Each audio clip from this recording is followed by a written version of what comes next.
Our book today in the Thom Hartmann Book Club is Cokeland, The Secret History of Coke Industries and Corporate Power in America by Christopher Leonard. This is from the preface. On May 18th, 1981, 4 Wall Street bankers traveled to Wichita, Kansas. They went there to make an offer to Charles Koch, the CEO of an obscure mid-size energy company. The bankers from Morgan Stanley wanted to convince Koch to take his family's company public, offering shares for sale on the New York Stock Exchange. Their deal was squarely in line with the conventional wisdom of corporate America at the time. Going public was seen as a natural progression for companies like Koch Industries, offering them access to big pools of money and promising enormous paydays for the existing team of executives. All it required from the CEO was to surrender control. Morgan Stanley, in return, would collect a small fortune in fees. Charles Koch was 45 years old. He had run Koch Industries since he was 32 when his father died suddenly. He was trim, tall, and had an athlete's build. He spoke quietly in meetings and seemed almost passive. The bankers laid out their plan to take Koch public. They revealed what, to most executives at least, might have been the most significant detail. If Charles Koch agreed to the deal, he could earn $20 million overnight. The bankers seemed incredulous when they prepared a confidential memo about Koch's reaction. "He does not want this cash," the memo reported. Charles Koch calmly explained to them why their offer made no sense. His company was breathtakingly profitable. It operated in vital, deeply complex corners of the American energy industry. During the 1980s, Koch Industries was the largest purchaser and transporter of U.S. crude oil. It owned an oil refinery. It employed teams of commodity traders who bought and sold a wildly diverse menu of raw materials and financial products, from gasoline to paper futures contracts. This might have encouraged most CEOs to take their company public. Koch Industries, however, did not want outsiders to know how much money its traders were earning. Taking the company public would expose too many of its secrets. The memo said, certain of Koch's commodity traders are particularly worried that their high salaries, once disclosed to the public, would be used against them by their trading partners. Secrecy was a strategic necessity for Koch Industries. Charles Koch did not want to surrender it. He also didn't want to surrender control. He had a specific, clear vision of how to run his company, and he didn't need Wall Street investors to interfere. If the bankers expected Charles Koch to go along with the conventional wisdom of their time, then they, like so many outsiders, did not understand him. Beneath his low-key veneer, Charles Koch was, at his core, a fighter. He had unmovable ideas about how things should be, and he did not back down when challenged. When he was challenged by his own brothers for control of Koch Industries, he fought them in a bitter legal battle that lasted decades.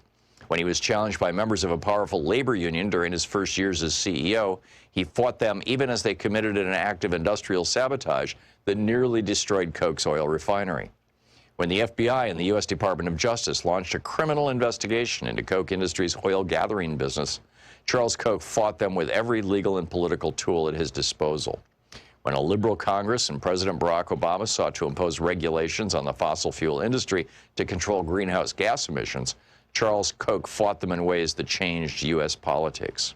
In each of these fights, Charles Koch prevailed. When Charles Koch dismissed the bankers in 1981, it was just a small skirmish in the larger war to control Koch Industries. After prevailing in that fight, he created a company that was true to his vision. He avoided the snares that entangled many publicly traded companies that report their financial results to investors every 3 months. Koch Industries didn't have to think quarter to quarter. The company thinks year to year. An internal think tank and deal-making committee called the Development Group will sometimes think through a business deal on a timeline measured in decades. This long-term view made Koch more nimble where other companies stumbled. In 2003, for example, Koch Industries bought a group of money-losing fertilizer plants when no publicly traded company was willing to take the risk. Today, those plants are as profitable as a broken ATM machine that spews out cash around the clock. Unlike publicly traded companies, Koch Industries does not pay out rich dividends to investors. Charles Koch insists on reinvesting at least 90% of the company's profits, fueling its constant expansion. This strategy laid the foundation for decades of continuous growth. Koch Industries expanded continuously by purchasing other companies and branching out into new industries. It specialized in the kind of businesses that are indispensable to modern civilization, but which most consumers never directly encounter. The company is embedded in the hidden infrastructure of everyday life. Millions of people use Coke's products without ever seeing Coke's name attached. Coke refines and distributes fossil fuels, from gasoline to jet fuel, on which the global economy is dependent. Coke is the world's third largest producer of nitrogen fertilizer, which is the cornerstone of our modern food system. Coke makes the synthetic materials used in baby diapers, waistbands, and carpets. It makes the chemicals used for plastic bottles and pipes. It owns Georgia Pacific, which makes the wall panels, beams, and plywood required to build homes and office buildings. It makes napkins, paper towels, stationery, newspaper, and personal hygiene products. Koch Industries owns a network of commodities trading offices in Houston, Moscow, Geneva, and elsewhere, which are the circulatory system of modern finance. The book, Cokeland, by Christopher Leonard.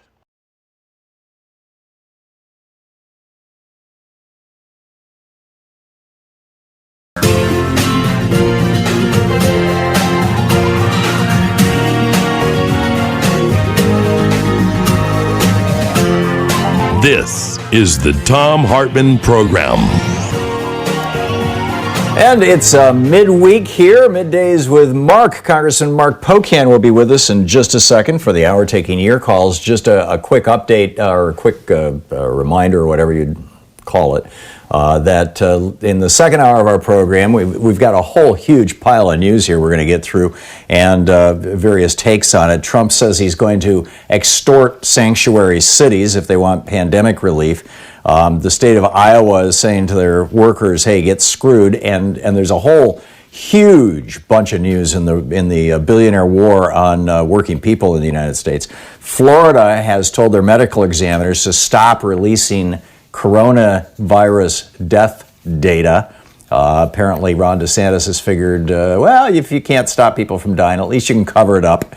Jared Kushner just went on Fox News and said, this is a great success story. Only as many people dead as in the Vietnam War.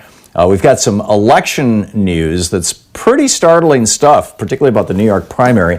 And the Fed is up to totally strange stuff. So we'll get to all that in the second hour. In our third hour, we have the co-founders and executive directors of Indivisible with us to talk about how you can fight back at home.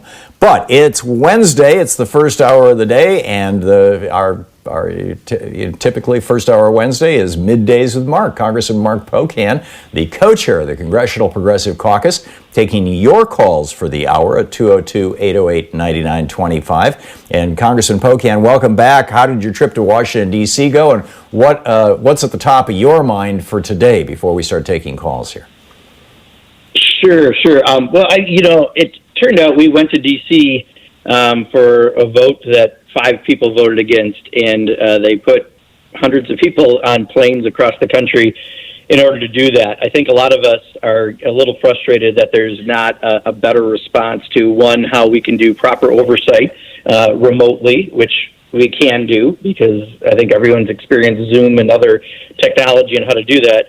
But second, to bring us in to do a vote, it was an important vote, but we surely could find, whether it be proxy or other electronic ways of doing this, at a time that states and other countries are doing this. I had 9 people on my flight back to Chicago. There were 2 flights from Chicago to D.C. I think in the Dane County Airport, and Dane County is where Madison, Wisconsin is, I think they typically have 3,000 people, I believe it's a day, fly through there, but it might be a week. They had 100 people last week fly through the airport. So Wow. I think part of what we need to do is be smarter in using technology and getting back to our oversight role, but just physically being there when we have a lot of members who are in at-risk populations, I think it left a lot of us perplexed. But what I'm looking at this week is just, I think, everything that you just mentioned about all that's going on in the news. Even last week from the injecting Clorox and comments like that from the president to yesterday, Pence going to Minnesota and refusing to wear a mask because he wanted to look people in the eyes. I just don't know where dumb ends these days, but we're concerned that we need to seriously ramp up testing, and that's probably my biggest focus these days. Yeah, and a good one, a very important one. So let's pick up some phone calls here. It's Middays with Mark, Congressman Mark Pocan, taking your calls. John in Los Angeles, listening on KPFK. You're on the air with Congressman Pocan. Yeah, hi. If you remember, the Republicans repealed Obamacare over 40 times. If I were Pelosi, I'd pass a clean bill giving every American $2,500 with a 3-day expiration date and slap it on McConnell's desk. Then I'd hit the campaign trail and say, we're getting you $2,500. The Democrats are going to do it for you.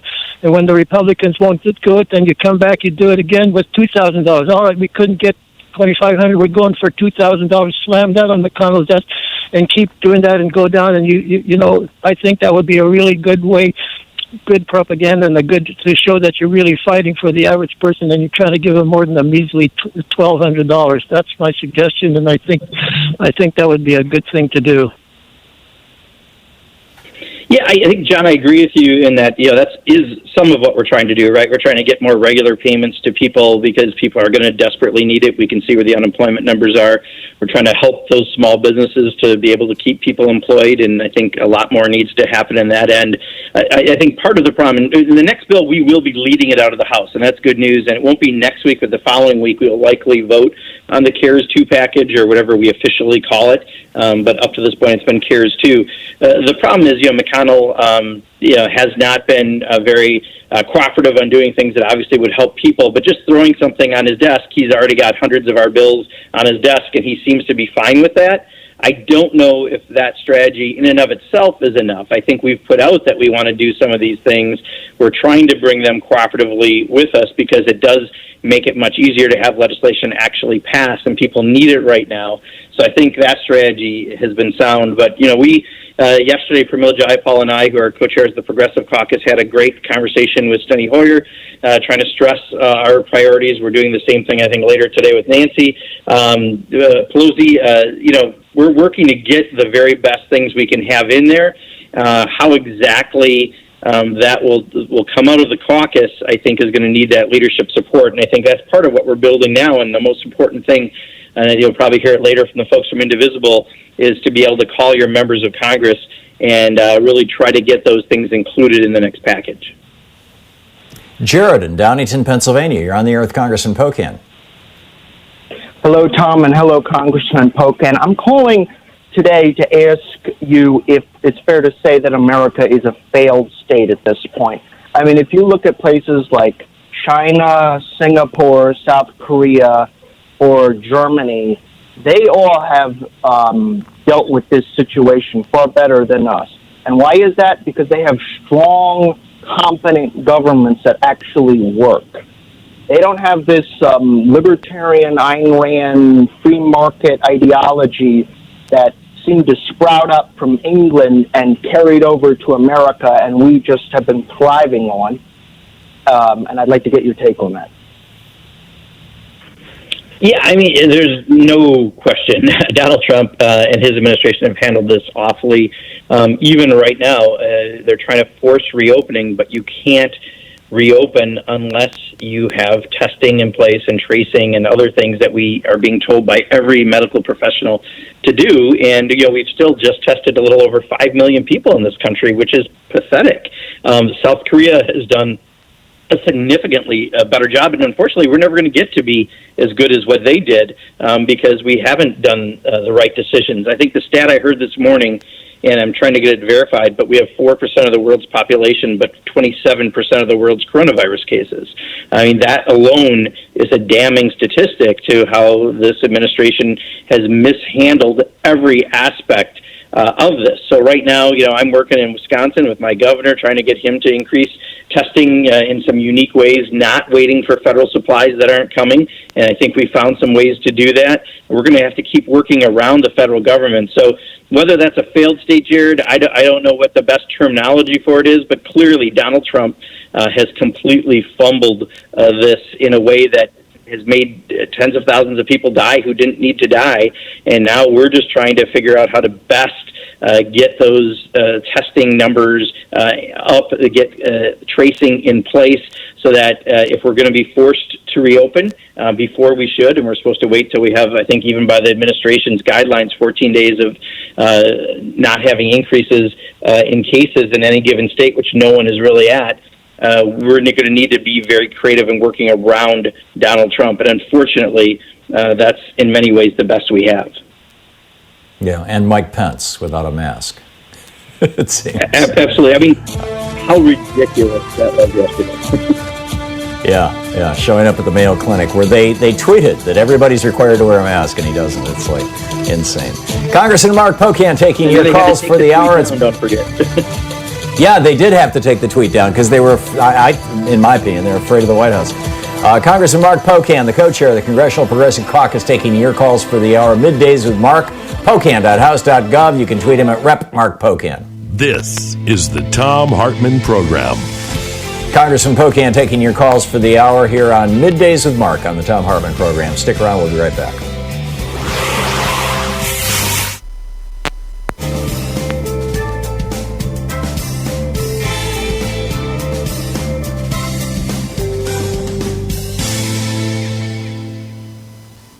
And welcome back. Morris in Long Beach, California. You're on the air with Congressman Pocan. Yes, good morning, gentlemen. Congressman, people who work in meat-packing plants have been ordered to go back to work. Now, that's where the virus is really kicking some butt. And people down in prison, they're really getting it real bad right now, too. What can these people do to protect themselves? They're asking for the government is asking them to participate, or Trump's asking them to participate in a suicide mission. And this guy, Scalia, this head of the CDC, I mean, you talk about just destroying American institutions. No institution has been destroyed like the CDC has been destroyed by this guy named Scalia. Please comment on my comments. Thank you, Congressman, and thank you, too. Yeah, Morris, let me answer on this specific aspect of it, because what you're saying is largely correct. I mean, right, there's plenty of problems that we're seeing with this administration. When it comes to the meatpacking facilities, I think that's a huge problem. Him ordering them to work when that is, as you mentioned, one of the hottest spots we're seeing across the country. Green Bay, Wisconsin, Brown County had one of the biggest increases in the nation in cases because of a spread from a meatpacking facility. The same thing in Kenosha, Wisconsin. And we saw that in South Dakota and plenty of other places. And to make people go back on top of each other without having the conditions change for those work environments is crazy. It's beyond crazy. It's actually homicidal in some ways, you could argue, because if they don't have protections in place for those workers, they'll continue to get sick, and that means some will die. So that's where we really have to be fighting, is to make sure that in an environment like that, and I understand people are going to want their meat at the grocery store, and that's what the president thinks he's responding to. They also, though, don't want people to die in order to get that for them. And we have to have those companies, before people can go back to work, have safe working conditions for people in this environment to be able to do that. Linwood in St. Clair Shores, Michigan. You're on the air with Congressman Pocan. Hi, this is my first-time caller, and I've been watching your show for approximately 5 years. Thank you very much for the education, Tom, and to you, Congressman Pocan. The next package you're working on, I'm one of those Teamsters that's going to lose his pension. Are you guys going to be doing anything about that in this next package you're going to be working on? Yeah, I couldn't tell you specifically, Linwood, because, I mean, we've proposed a whole bunch of things, and right now we're trying to have those conversations to see what's going to be in the final package. It's largely negotiated by Nancy Pelosi, a few of the specific committee chairs that have some oversight in various areas with the Trump administration and with Mitch McConnell. And unfortunately, as I just mentioned there, you've got a Republican president, Republican Senate that probably aren't watching out for workers in the same way that we are. We've mentioned the pension issues as something that we think has to be resolved, but I don't have word at this point whether or not they're going to be included. Congressman Mark Warner was on MSNBC a little earlier, the senator from Virginia, talking about how most of your Northern European countries have unemployment rates now that are below 5%. And it's because all of the money is going directly from the government through the employers to the workers. Whereas here we've put banks in the middle who have taken hundreds of billions of dollars in fees, and we've put the whole state-by-state unemployment system in the middle. Any of that going to change? Yeah, so that's the same bill, very similar bill to what Pramila Jayapal's introduced. I'm second on the bill. We've got a lot of people on it. Part of it is trying to convince leadership that they need to change the model of how to deliver this, and I think that's our challenge right now. Okay, thank you. It's 20 minutes past the hour. We'll be back with more of your calls for Congressman Mark Pocan in just a moment. You can find his website at pocan.house.gov. You can tweet him at @RepMarkPocan. We'll be right back. Our 1 hour free podcast recaps our show, and it's available where fine podcasts are found. And we have the full 3 hour podcast available over at ThomHartmann.com if you want to really support our program.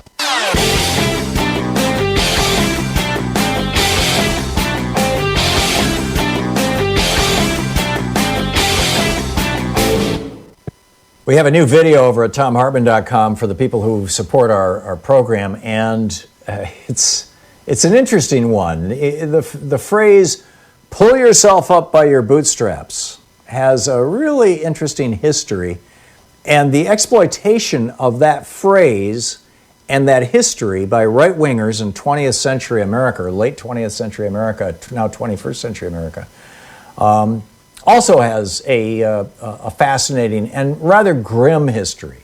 Just the general absurdity of the idea that somebody can lift themselves off the ground by reaching down and pulling on a strap on their boots. Just think about it for a second.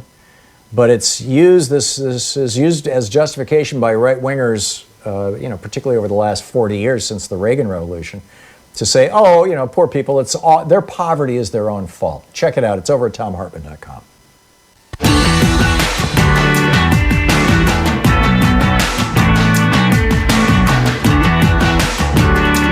Welcome back. Congressman Mark Pocan taking your calls for the hour. It's Middays with Mark here on the Thom Hartmann Program. And Russ in Hickory Hills, Illinois, you are on the air with Congressman Pocan. Why, yes. Thank you for taking my call. Nice to talk to you, Mr. Pocan. And I listen to you, Tom. Being in Illinois, we get the news out of Wisconsin. What are the Republicans doing? They're making you guys come out and vote in May. What is so important that you got to hold an election in May? Or did I hear that wrong? That they're demanding that you guys got to come out again? And this has got to be hurting his popularity. Yeah, Russ, so I think the big issue was obviously our April election when we tried to move it, and the state Supreme Court overturned us the day before the election, and then the U.S. Supreme Court changed the rules, and we had National Guard people working as poll workers, and we had 5 polling places in the entire city of Milwaukee, right? That was a mess of epic proportions. We have a special election for a congressional seat in 1/8 of Wisconsin, but a very rural 1/8 that's going to happen. That's going to be very hard to have that election happen well. The governor, again, I think is open to moving it, and the Republican legislature is saying no. So I think that's what they're referring to. It's a special election for the congressional race. I know there's a lot of absentee ballot requests, much like we had in April, where 70% of the people did vote by absentee ballot. But yeah, it's crazy, the fact that we have Republicans thinking that somehow having elections during a pandemic makes any sense, which is why we have to push very hard to get vote by mail into the next CARES package that we pass nationally. Tyrone in Harlem, New York. You're on the air with Congressman Pocan. Thank you. Thanks for taking my call. Congressman, I was wondering how you're going to deal with this situation of the country reopening regardless of the consequences, and the fact that they're not going to close this country again. And it don't matter how many people have to suffer, because they realize that the cost of them closing it is more detrimental to their main agenda, which is to maintain power. So how are you going to combat this? Because it's going to be a battle. It's going to be very difficult to deal with the fact that power is more important than money. People say money. I think power is, you have the power, money comes along with it. So these people are willing to do whatever it takes, and this continuous battle to destroy the country have been since the country started. So let's let the congressman answer the question here, Tyrone. All right, great question. Thank you. Tyrone. No, thanks for your question, Tyrone. I think what we're trying to do is have the more responsible governors, and there are also some Republican governors that have been very responsible. Make sure that they're waiting until it's safe to really reopen their states. I mean, what Texas and in Florida and Georgia are doing is idiotic, and certainly won't help. We actually had a pretty grim presentation yesterday for CPC about what the long-term prognosis is given this poor decisions by the White House to have people open before they should. And of course, we're hoping that enough of the other states will not, and that'll help make sure we have a less of a loss of life. But again, so much of this is on the president's hands, and unfortunately some Republican governors' hands, that we can't reopen until you, one, have that curve going down for 14 days, two, have enough testing that you can test and then trace and isolate people who are sick so that others can still go to work, still utilizing social distancing. So there's a lot of work that has to happen, and the president has no master plan. So now we're relying on individual governors and hopefully regional governors collectively working to do smarter results than this president is. Glenn in Kalama, Washington. Glenn, we just have a minute to the break. A quick question for Congressman Pocan. Yes, sir. Thank you, Congressman. Do you believe that we should focus on raising the cap for Social Security and also lowering the Reagan, Bush, and Trump tax cuts to focus on that? I'm starting to notice that the Republicans are focusing on the debt now instead of the economy. Do you agree that we should focus somewhere else, mainly those items, or do you think we should attack? Let's let him answer it. Yeah, Glenn, I think first and foremost, we got to deal with right now COVID-19. We're still in mitigation, and then we'll get to recovery. However, I agree with what you said. We should be rolling back the tax cuts that they did a few years ago that put us trillions in debt, and we should also be looking at expanding Social Security. I'm on a bill to do that as well that John Larson from Connecticut has. But right now, we've really got to address the people who are out of work, the small businesses who are having to close down, the people who are getting sick and dying, and we've got to protect the people who are caring for them. That's my main concerns in the next few weeks. Congressman Mark Pocan is with us. He's the co-chair of the Congressional Progressive Caucus. He represents the 2nd District of Wisconsin in the U.S. House of Representatives. Pocan.house.gov is his website. You can tweet him at @RepMarkPocan. And we'll be back with more of your questions for Congressman Pocan in our national town hall meeting every week, middays with Mark. We'll be right back. You're listening to the Thom Hartmann Program. Call 202-808-9925. It's Middays with Mark on the Thom Hartmann Program. Stick around. We'll be right back.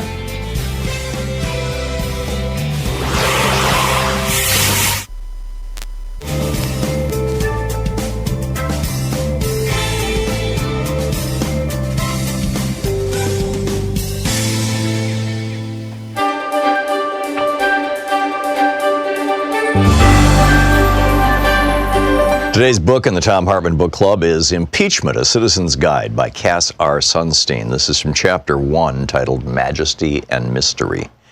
It's an old story, and it's probably even true. When the authors of the new American Constitution declared, after their months of work in Philadelphia, that they had finally reached consensus, one Mrs. Powell shouted a question to the revered Benjamin Franklin, then 81 years old. "Dr. Franklin, what have you given us, a monarchy or a republic?" He gave this answer: "A republic, if you can keep it." With those words, Franklin deflected the thrust of the question. True, he didn't refuse to answer a republic, he said, and not a monarchy. But in his view, the question wasn't what the framers, a band of good and great men, had given to the American people. The Constitution was not a gift. The question was what we, the people, would do with the framework that the framers had produced. The real agents, the most important actors in the nation's history were and are the you. You have a task, which is to keep it. And what you are doing to keep, what you are to keep is a republic, which is what the American Revolution was fought to establish, and which is opposed to what the colonies fought against, a monarchy headed by a king who could not be removed from office and who could rule as a tyrant. From the Declaration of Independence, the history of the present King of Great Britain is a history of repeated injuries and usurpations, all having in direct object the establishment of an absolute tyranny over these states. Just a few decades before he spoke, Franklin's words would have been unfathomably radical, but he captured the spirit of his age. Here's Alexander Hamilton writing in the very first of the Federalist Papers, which defended the American Constitution to a nation that was sharply divided on whether to ratify it. Hamilton sounded a lot like Franken, though much more grave. Quote, "It has been frequently remarked that it seems to have been reserved to the people of this country, by their conduct and example, to decide the important question, whether societies of men are really capable of, or not, of establishing good government from reflection and choice, or whether they are forever destined to depend for their political constitutions on accident and force. If there be any truth in that remark, the crisis at which we are arrived may with propriety be regarded as the era in which the decision is to be made, and a wrong election of the part we shall act may, in this view, deserve to be considered as the general misfortune of mankind." Franklin, Hamilton, and their colleagues thought a lot about impeachment. In their view, the power to impeach was central to the establishment of, quote, "good government from reflection and choice." Without the power to impeach, we the people would probably have refused to ratify the convention in the first place, or the Constitution. Impeachment laid at the core of the founders' intricate and majestic efforts to balance the defining Republican commitments to liberty, equality, and self-rule with the belief in a strong, energetic national government. They achieved that balance with diverse features of the Constitution, including a 4-year term for the president, electoral control, the separation of powers, and a system of individual rights. It is ironic that impeachment, regarded in 1787 as an essential component of the balance, is now little understood by the people of this country. As Exhibit 1, consider the 1970 pronouncement by Gerald Ford, then a member of Congress and later President of the United States, that an impeachable offense, quote, "is whatever a majority of the House believes it to be at a given moment in history." As Exhibit 2, consider the 2017 claim by Nancy Pelosi, then the House Minority Leader and former Speaker of the House, that a president cannot be impeached unless he has broken the law. As you will see, both Ford and Pelosi got it fundamentally wrong. Their views make a mockery of the constitutional design. They are also anti-Republican, small r Republican.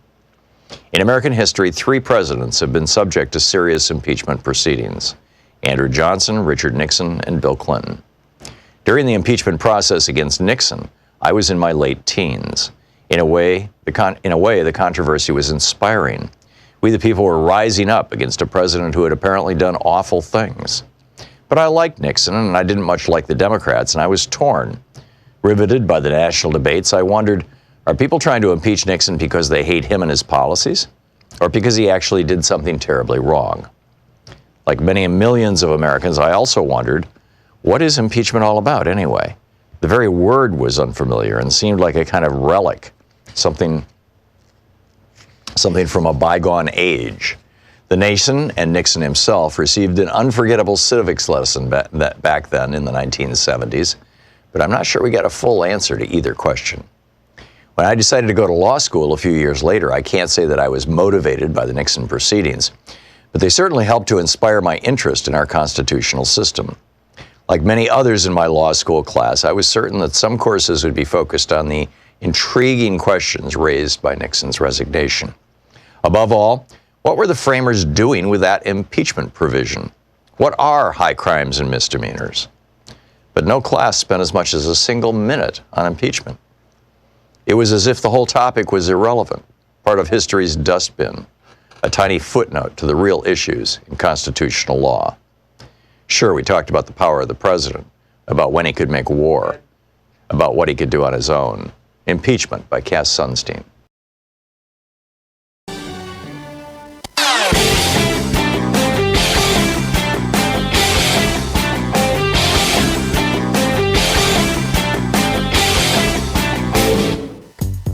Coming up on the Science Revolution, as the Georgia governor rolled out a new death panel coronavirus plan, Dr. Andrew Glickson is here on the coronavirus versus climate extinction. While we're dealing with COVID-19, we're also hurtling toward extinction. Dr. Justin Frank drops by saying Trump could see dead bodies from coronavirus and just step over them. What? Also, Greg Palast explains the secret history of the Deepwater Horizon, BP's second blowout. It's the 10-year anniversary for Deepwater Horizon's debacle. Find the Science Revolution wherever fine podcasts are available. Congressman Mark Pocan is with us, taking your calls for the hour. Middays with Mark. And Susan in San Francisco, you're on the air with Congressman Pocan. Thank you. Good morning, gentlemen. Yes, I want to request on the next stimulus bill that a forgiveness of student loans, especially student loans for people who have paid more than one half of the term of their loan. For instance, I have a 30-year loan. I'm 73. I'm still paying, and I paid 22 years already on this loan to get my master's to be a first-line occupational therapist in hospitals and nursing homes. And I think it's robbery, and I would like to see that stimulus bill include forgiveness of student loans, period. Would that be possible? Yes, Susan, there's proposals, and I think we've made that part of our CPC proposal. I think, the most likely is what we did get in the, I believe, I've got to remember which package, so I apologize if I said the wrong package, Susan, but we did get at least the suspension of payments for, I believe it's 6 months, along with no interest accruing during that period. But we have had bills introduced and had provisions we've recommended to leadership to do just what you're talking about. Whether or not they'll happen, I can't tell you because we haven't got to any details yet of that package, but certainly there are people advocating for that. Sally in Evanston, Illinois, you're on the air with Congressman Pocan. Hi, thanks for taking my call. I'm a great admirer of both of yours. My concern is primarily right now about all the people who are facing true hunger in this country. And I'm wondering what, if anything, the federal government is doing to try and deal with the issue of crops being destroyed rather than using federal resources to make that food available to food banks and other resources in the states and communities that can help people get that food. It's just shameful to see that food go to waste. Yes, Sally, I can tell you a lot of that actually is happening. The USDA, the Department of Agriculture, is, for example, in my state, we have a lot of milk that was being dumped. They are now reaching out and getting that for food pantries and other group sales, like they used to have school sales, et cetera, for things like cheese. That is happening. So there are efforts to make sure that we don't have things just being wasted, and the USDA actually is moving forward on those initiatives. I was on a call, I think it was last week, about this. Margie in Wisconsin Rapids, Wisconsin, you're on the air with Congressman Pocan. Congressman Pocan, how is it that under the CARES Act, U.S. citizens are being denied the stimulus check if they have one non-U.S. citizen in their family? For example, a family of 5, if one of those people is not a U.S. citizen, the entire family is denied the stimulus money. What is Congress going to do about this? Yeah, Margie, I mean, obviously it's wrong, and we've put some proposals out to take care of just that. I mean, part of the problem is with this president, as you know, when it comes to xenophobia, that's his top priority, although these days it seems to be also fighting with the post office. But we certainly don't think that makes any sense. We think it has to change, and it will be one of the items I am quite sure that will be fought for going into CARES 2. Michael in Jemez Springs, New Mexico? Jemez. How do you say it? Jemez, okay, what's up? Jemez Springs. It's the most beautiful part of the world. I just want to ask Congressman Pocan, first of all, let's acknowledge that all of our problems in America spring from our 2 original sins, slavery and, Indian native genocide. Why are we letting our governors in these red states try to tell the corporations that their citizens are willing to die for their paychecks, while the Democratic governors are saying, we're going to help you, stay home. This is... Yeah, I hear you, Michael. I hear you. And this is the problem, right? The president is encouraging them to open, so that's why this is happening. If Donald Trump says it, the base then will drink that flavor of Kool-Aid that day, and you'll see some governors doing it. Now, let's remember, Governor Hogan from Maryland's not doing that.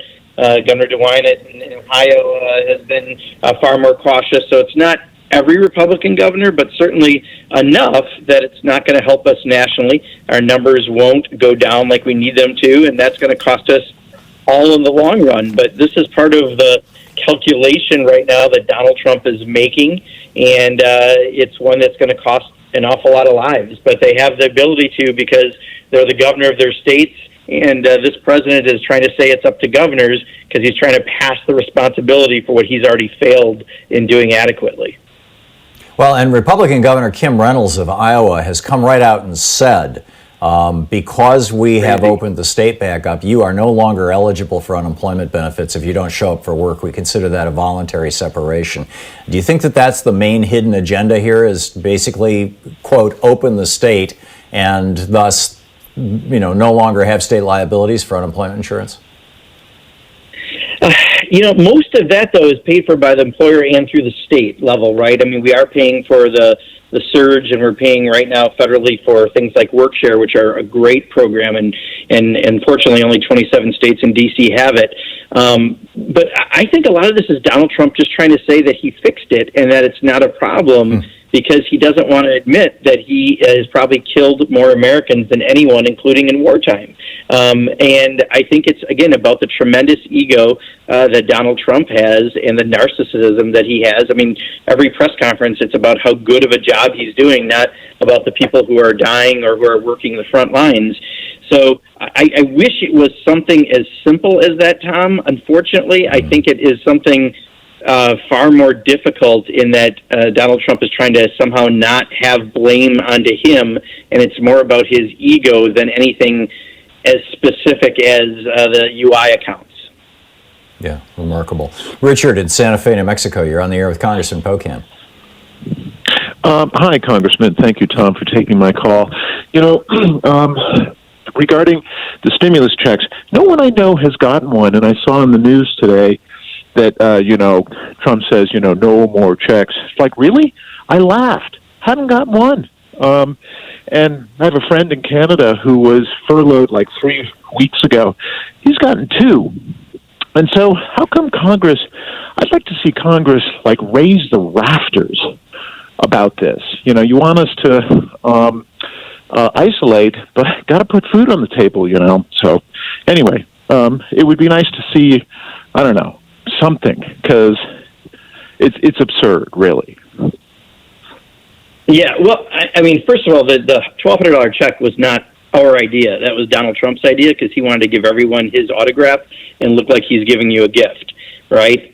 We want to do regular payments to people during this very tough time. We're the ones who put the surge in for the unemployment, so that people who are unemployed at no fault of their own or no fault of the business they may work for at least are made as whole as someone who's at the median income. So, and those programs are available, although some states obviously are very overwhelmed just by the sheer numbers right now in unemployment. But, the problem is they slowed those checks down just because Donald Trump wanted to put his signature on. So it has nothing to do, from his perspective, about helping people. It has everything to do with him trying to use the federal government to campaign for him. And, the way you take care of that is people get out in November and get rid of the guy. Nancy in Woodland, California. We have a minute and a half to the break. Nancy, you're on the air with Congressman Pocan. Yeah, you mentioned that Congress had to endanger themselves to go back for this recent vote. West Point cadets are going to have to endanger themselves to hear Trump speak and that sort of thing. I'm just wondering, why don't people just refuse to follow what I consider illegal orders, like the military can? Yeah, I agree on the making West Point come back is idiotic as well. But again, how many times can you say idiotic and Trump in the same sentence? Apparently, quite often. For us in Congress, we're just trying to get our leadership to understand that you can do things remotely like states and other countries are doing. We have a problem that some of our members aren't especially technologically adept, but they're going to have to get over that. It's better than putting people in airplanes and flying them around, because that means staff eventually are coming in. That means lobbying entities. We got people who I'm hoping we don't have people flying back in to lobby us very soon, because that will happen as soon as Congress meets. So we've got to be as smart as possible, because we're setting the tone. That's why we wear masks. That's why we're telling people to stay home, because we're staying home. And I think we really send mixed messages by just having us come in to say we're working. We can work remotely, and we can also send the right signal so more people realize it's good to be home. And we salute every essential worker who is working right now and taking those risks. It's Middays with Mark on the Thom Hartmann Program. We'll be back with more of your calls for Congressman Pocan in just a moment. 45 minutes past the hour. He's the co-chair of the Congressional Progressive Caucus. You can find his website at pocan.house.gov. You can tweet him at @RepMarkPocan. He represents the 2nd District of Wisconsin in the U.S. House of Representatives. We'll be right back. You're listening to Thom Hartmann. Visit ThomHartmann.com for audio and video archives. Congressman Mark Pocan taking your calls for the hour. Stick around. We'll be right back.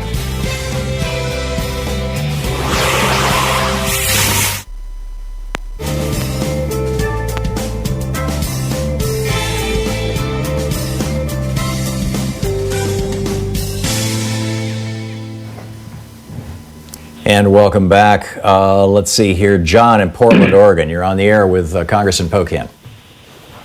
Hi, Tom. Hi, Congressman Pocan. I just wanted to ask you, Congressman, about the elephant in the room, so to speak, no pun intended. This is wild. This could only happen in today's America. Nancy Pelosi, the Speaker of the House, appeared on the Late Late Show in front of her refrigerators at home. She's being chummy with the late night talk show host, and they're talking about what's in her refrigerator. She opens it up and shows off her mail order collection of sort of high-end ice cream. And she's laughing about it and, showing off her, I think, Easter basket full of candy and what forth. And John, what's your point? Or your question? My point is that the White House used that as an attack ad against Nancy Pelosi to make her seem sort of corporatist, sort of bourgeois, sort of out of touch with people who are starving, like we've been talking about in America today. And I don't think that her support of any version of the CARES Act that also includes a corporate bailout is going to help real Americans who are furloughed, like myself, or starving, like maybe people's grandmas, or dying, like people's friends and family. And it looks really, really, really bad when we have what the got it, John. Thank you. Congressman? Yeah, John, so I guess you're comparing Nancy Pelosi for liking Dove ice cream bars to Donald Trump killing tens of thousands of people. I'm okay with her liking ice cream bars. I do disagree that I think if you look at what's in the CARES packages and what Democrats, Nancy Pelosi specifically, has fought for, you being furloughed, the reason there's a $600 surge a week in unemployment for you and for everyone else who unfortunately is unemployed is because Democrats fought for that. That was one of our bottom lines. The reason we've extended UI, the reason people who are independent contractors and sole proprietors can get UI is all because of things we fought for to take care of people who are hurt. So I think look at the totality of the package, look at what the Republicans introduced, and then look at the differences are. And they were significant. Do we want a bunch of companies to get a bunch of big money with no oversight? Of course not. But that's what Mitch McConnell's priority was. Our priority was working people and working families. So I think Nancy's actually done a very strong job. And you know what? It's something we all laugh at. She loves dark chocolate. The fact that she likes a Dove chocolate bar is a great Republican talking point to cover up the fact that this president's policies are killing tens of thousands of people. I'm okay with Dove chocolate bars.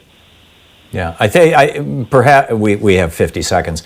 Perhaps a larger issue here is that the Republicans are just going to turn anything into an attack ad, and we've got to stop eating our Absolutely. Absolutely. And if we fall for their rhetoric, then I wonder if because usually that appeals to their audience the most. Maybe it's not our audience who's repeating some of these talking points. Yeah, it could be. Do you see, though, that the Democrats starting to, in an organized fashion, push back? It seems like the message has been kind of scattershot. Well, I think, the problem is people got to look at what we did get in there, and there's serious gaps for some people who aren't covered, and that's part of what we're trying to get covered in CARES 2, and I think will be fought for by the Democrats. But when you look at everything good that came out of CARES 2, it didn't come from Mitch McConnell. Good. Okay. Congressman Mark Pocan is with us. We'll be right back with more of your calls for Congressman Pocan in just a moment. It's coming up on 10 minutes before the hour here on the Thom Hartmann Program. Middays with Mark. Stick around. We'll be right back.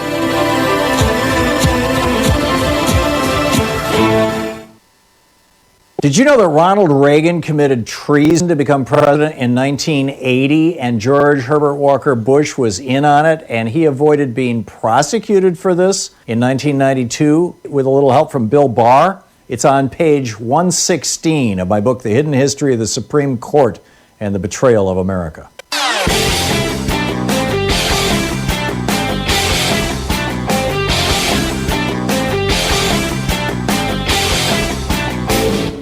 So in our latest video for supporters of our program over at ThomHartmann.com, you'll find a riff about a fellow named Errol Graham. He's a 57-year-old African English individual who starved to death recently in the United Kingdom. The neoliberal Thatcher policies are apparently echoing through the British system now in a rather substantial way, the same way that Reaganomics is echoing through the American system, and we've got tens of thousands of Americans who die every year because they lack health care or they can't afford copays and things. And we have literally millions of children in America who are malnourished or even go to bed hungry every night. It's pretty breathtaking stuff, and I think you'll find the rant particularly interesting or useful, and hope you can share it with your friends when you pick it up. It's over at ThomHartmann.com. Thanks again for supporting our program.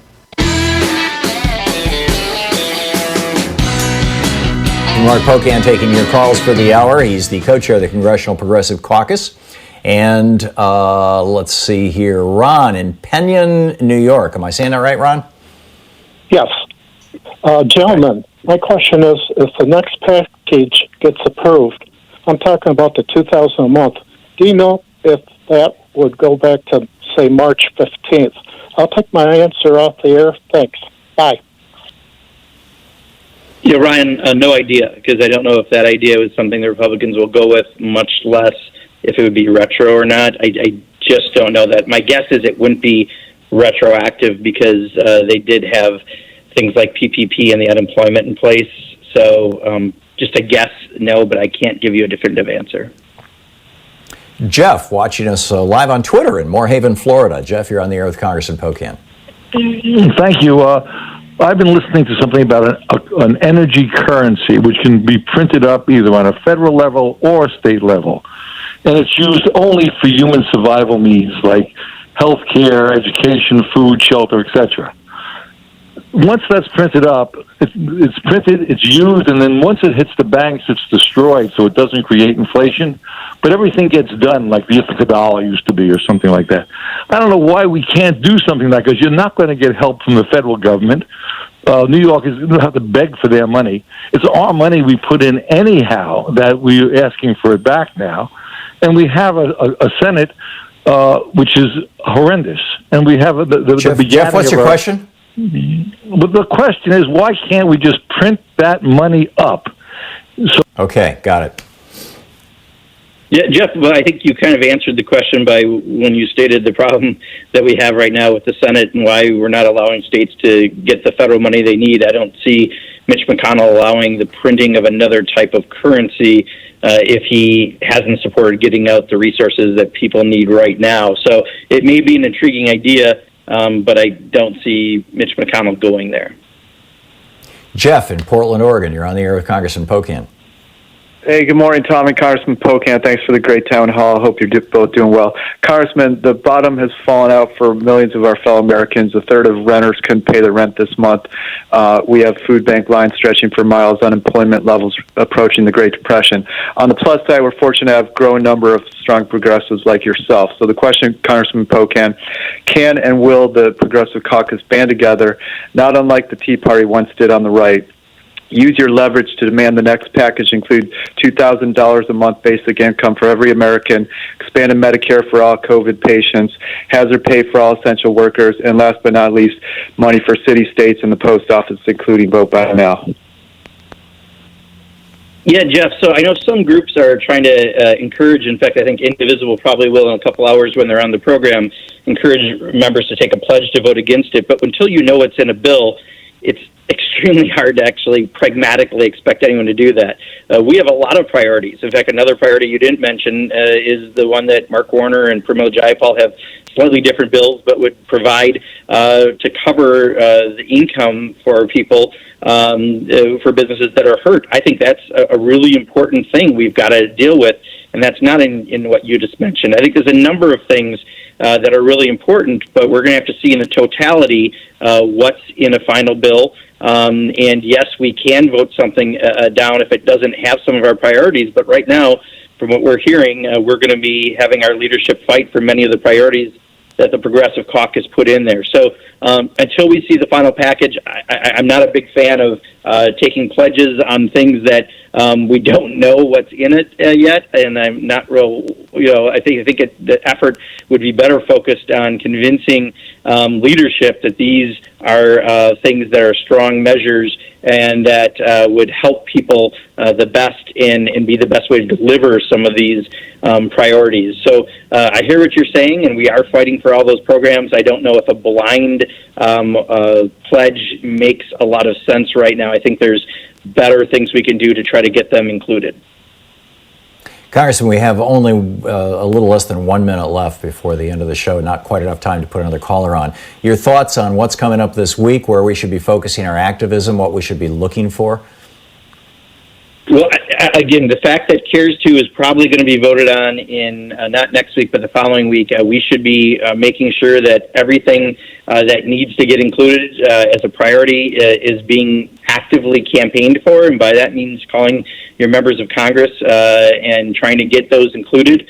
I think we need to keep making sure that testing increases, and if we can't get the federal government to provide the resources, fortunately, a lot of private companies, including in my state, have started coming up with ways to do the tests, but we've got to increase testing and tracing if we're going to be having people start to reopen. If we can keep track of that, along with the CARES 2 package, I think those are two of the biggest things I'm keeping my focus on in the next week or two.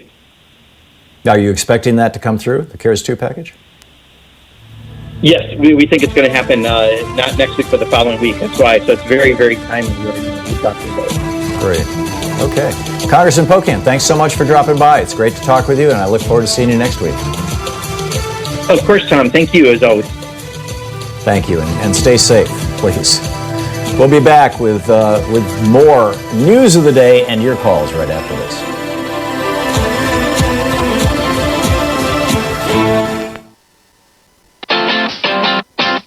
You're listening to Thom Hartmann.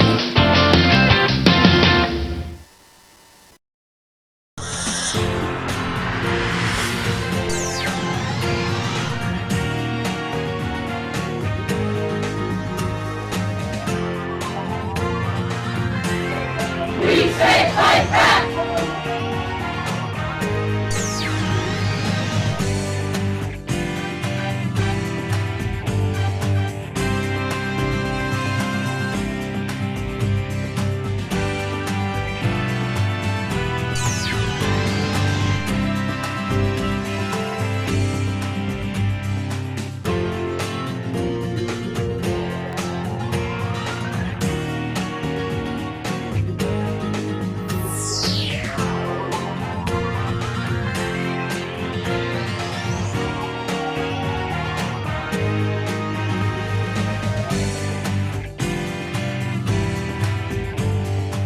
So every week we do a special video for supporters of our program. It's available over at thomhartmann.com. And, it's a private video. And this week I'm talking about the relationship between Donald Trump and Fox News. Trump's recent liberate these states with Democratic governors tweets, which seem to be actually calling for like armed revolt or asking, his crazy followers to let's send some pipe bombs or something like one already has to Democrats. He did that 2 minutes after watching a Fox News segment basically saying the same thing. Fox News is programming the brain of the president, and their programming was, basically developed by Roger Ailes to infuriate people. This outrage as a way of holding people so that they can sell advertising. And it's doing harm to our republic. You can check the whole thing out, the whole new video, over at thomhartmann.com.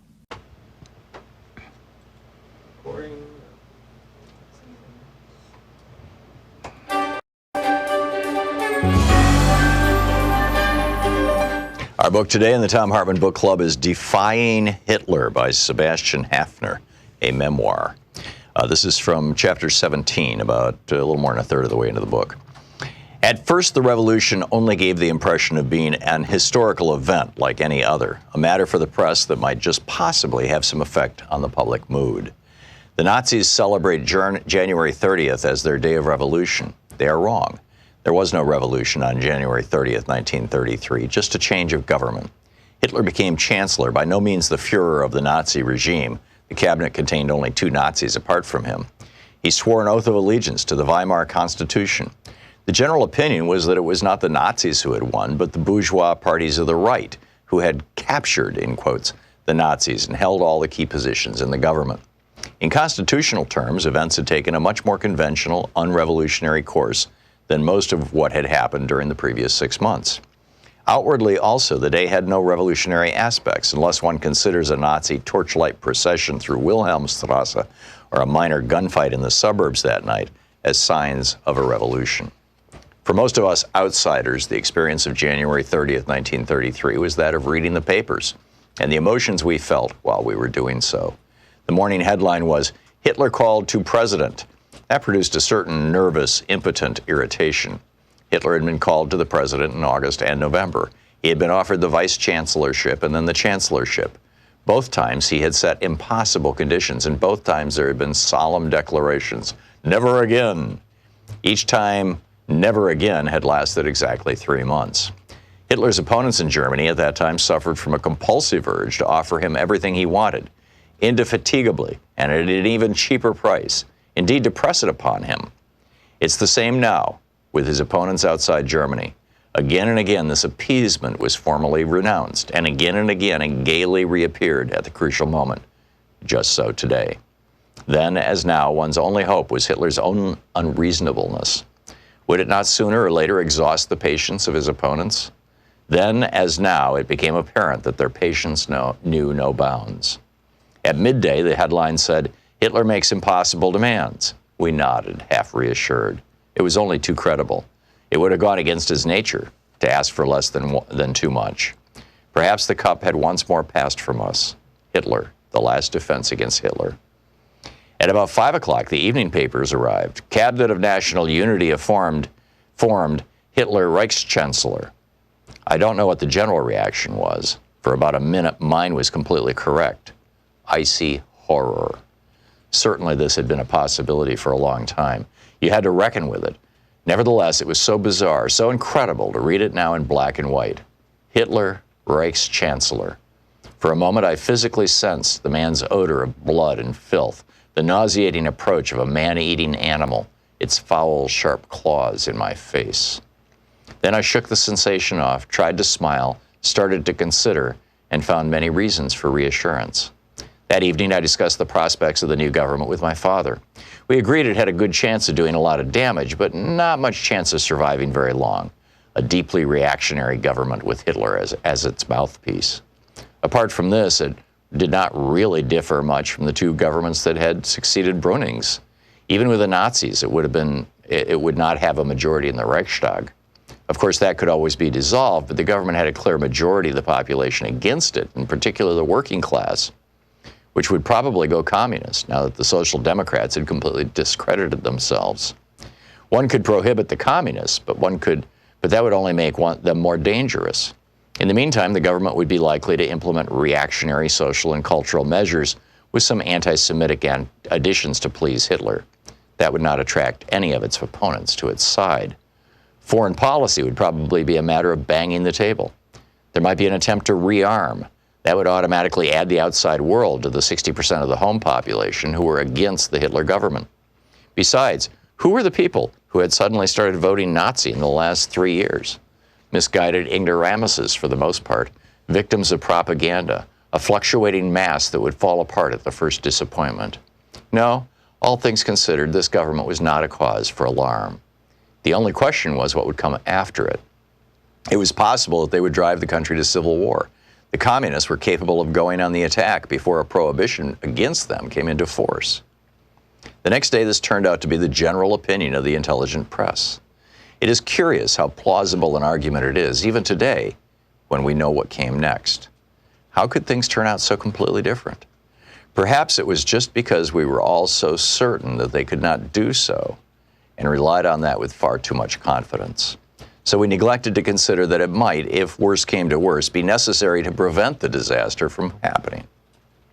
Through the whole of February 1933, everything that happened remained a matter for the press. In other words, it took place in an arena that would lose all reality for 99% of the population. For 99% of the population, the moment there were no newspapers.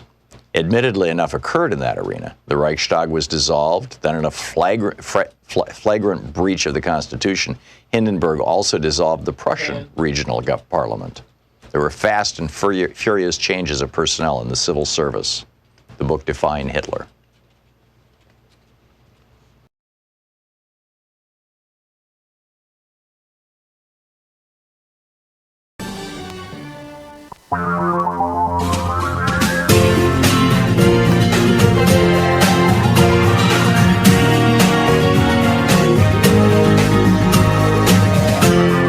This is the Thom Hartmann Program. Welcome back. Thom Hartmann here with you. The latest Republican scam to screw working class people and help out their billionaire buddies, that is the billionaire buddies of the Republicans, has to do with the so-called open the state orders and Trump's executive order about meatpacking plants. The simple fact is that when governors and employers both say that the workplace is or can be open, workers no longer qualify for unemployment or other benefits if they're afraid to go to work. And unemployment benefits are ultimately paid by the employer, the company, through the unemployment fund in the states. So when a lot of people claim, the employers' rates go up, and those employers give a lot of money to politicians. Because of Trump's incompetence, because it's left the nation without adequate testing, workers are now forced to choose between possibly killing themselves by exposing themselves to a virus, a deadly virus, or killing vulnerable members of their family on the one hand, or losing all their benefits, going hungry and possibly ending up homeless on the other hand. I mean, the final middle finger that Republicans are giving workers and American consumers is a legislative attempt to outlaw the right to sue employers or businesses for putting them in a situation where they might get sick or die. Seriously, Republicans want workers to have all the responsibility, all the liability for deciding whether to go to work or to starve without any good information from testing. At the same time, the Republican Party wants to make sure that their fat cat billionaire buddies and big corporations will never be held accountable and will be able to make even bigger profits by not having to pay unemployment benefits. It is time for a political revolution. I'm telling you, it is time. Gabe Ortiz reporting over at the Daily Kos. Donald Trump says he's going to use pandemic relief funding to extort so-called sanctuary cities. This is what he said, quote, "Now, if it's COVID-related, I guess we can talk about it, but we'd want certain things also, including sanctuary city adjustments, because we have so many people in sanctuary cities." Right. Police departments actually like sanctuary city programs because in order for the police to do their job, As the group America's Voice pointed out, quote, in order for the police to be effective at their jobs, they need to be able to work with immigrants who can report crimes, give tips, or testify as witnesses. In order for immigrants to trust the police, they need to know that an interaction with law enforcement isn't going to lead to deportation. End quote. Sanctuary cities overall have 15% less crime than non-sanctuary cities. This is from actual research. Quote, another found that 2/3 of the cities that had the highest jumps in murder rates in 2016 were non-sanctuary cities.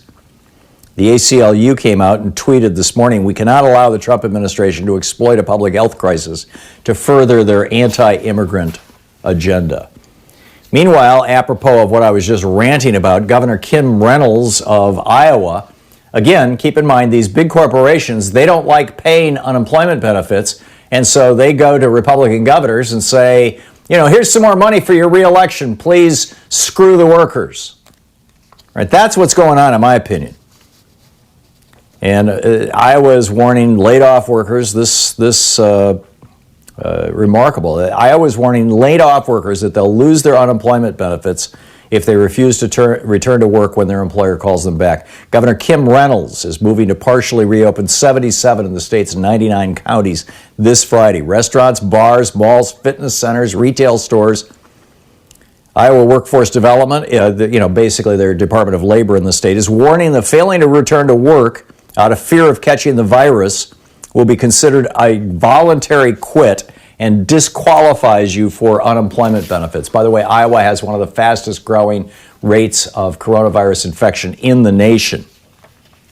On top of that now, you've got Mitch McConnell saying that if he's going to bail out states and cities, which is going to be necessary, if he's going to do that, he wants to make sure that there is a law in place that says that if your employer creates a dangerous workplace, like these meatpacking plants that are they're ignoring U.S. Department of Agriculture suggestions and CDC suggestions that, people be 6 feet apart from each other, they slow down the assembly lines, all this kind of stuff. It'll reduce profits somewhat, but it'll save lives. But the Trump administration made all of these suggestions voluntary, from the Centers for Disease Control, voluntary suggestions. And OSHA making this stuff voluntary. OSHA is part of the Department of Labor. The Department of Labor, of course, is run by Antonin Scalia's son, and Secretary of Labor's, I think it's Eugene Scalia. You'll recall back when Congress mandated paid sick leave during the pandemic, they excluded 80% of Americans. Judd Legum writing about this over at popular.info. If a company has more than 500 employees, they don't have to pay sick leave. That's 80% of American workers. So you get to choose between coming to work sick with coronavirus or not getting any kind of compensation or a paycheck. So, what's the Senate preparing to do? Well, this. McConnell said that a liability shield for business and healthcare workers will be his, quote, red line, because, McConnell says, quote, trial lawyers are sharpening their pencils. Right. The law is actually quite specific, and it's going to be really, really hard to sue anybody, frankly. The law says, quote,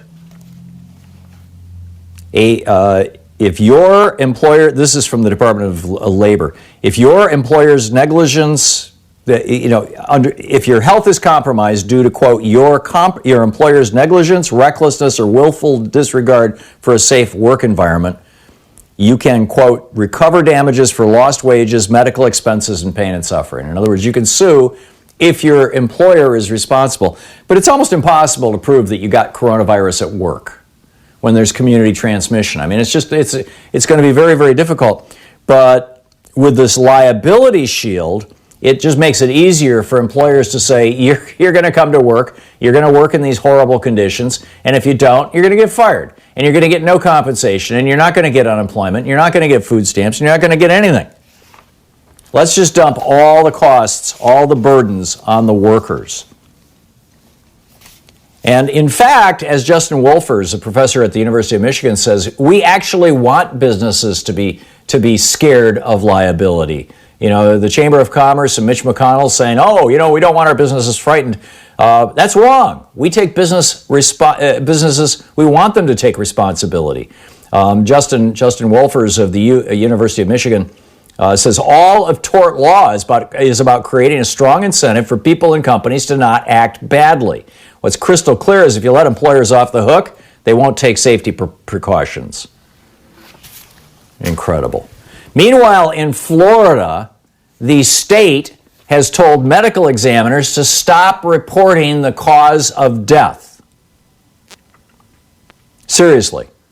The medical examiner's death count for coronavirus was 10% higher than the official numbers that DeSantis' Department of Health was releasing.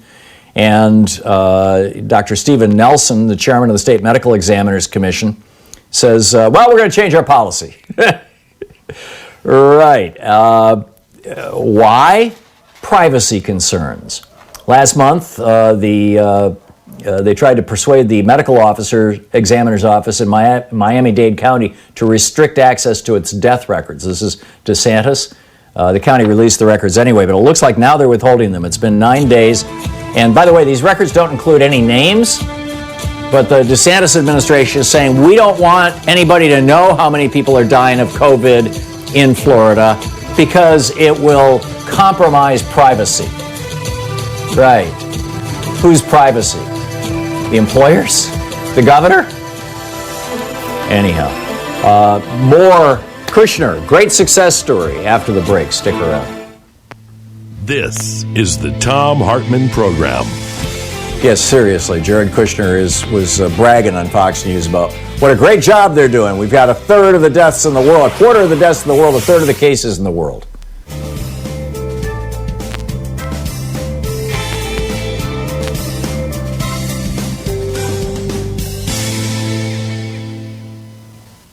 And welcome back. Corky in Rochester, New York. Hey, Corky, thanks for watching Free Speech. What's up? Corky? Vice President. Oh, I'm sorry. He's on the wrong hybrid. I got it. Sean, thank you. Corky, go ahead. Yeah, that was my error, Corky. But keep on going. Sorry, I'll give you this once. The buffoon Vice President, he goes into a hospital with no mask on. Right, I saw that yesterday. Where's the leadership? In fact, I retweeted that picture and I said he's dumber than dog poop. Or it brings to mind a phrase from childhood about that. I used a little more explicit term, but you can find it over on my Twitter feed. I mean, it's just this is pathetic. I don't know if he thought he was looking macho or he thought he was. I think what's going on is that you've got coronavirus truthers now who are denying that it's a thing and denying that it's all that deadly. They're saying, oh, no big deal. Most people don't get so sick from it. And I think that Pence is going along with Trump on this, Corky.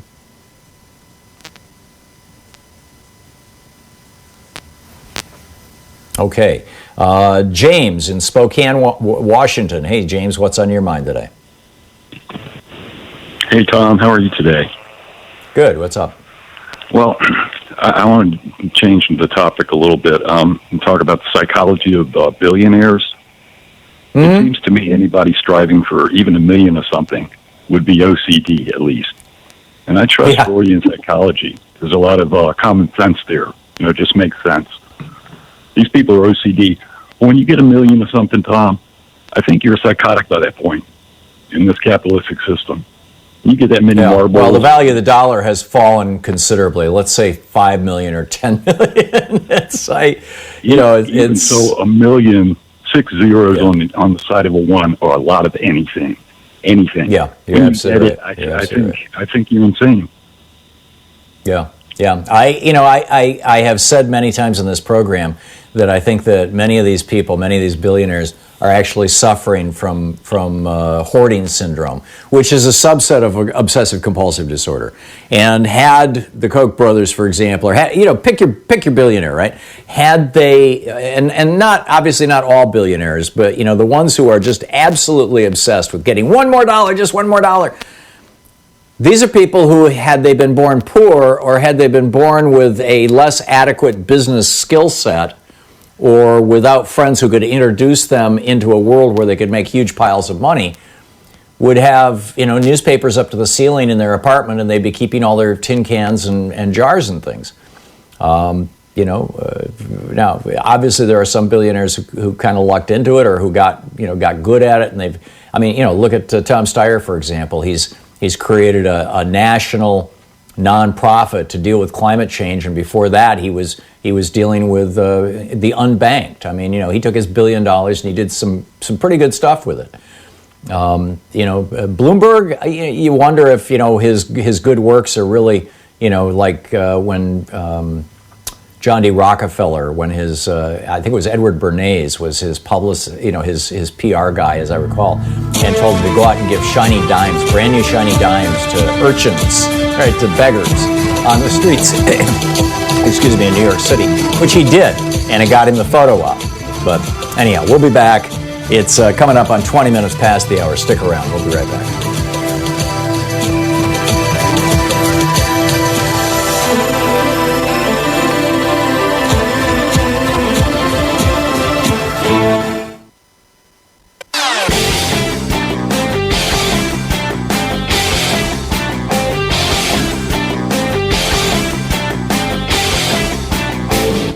Our 1 hour free podcast recaps our show, and it's available wherever fine podcasts are found. And we have the full 3 hour podcast available over at thomhartmann.com if you want to really support our program.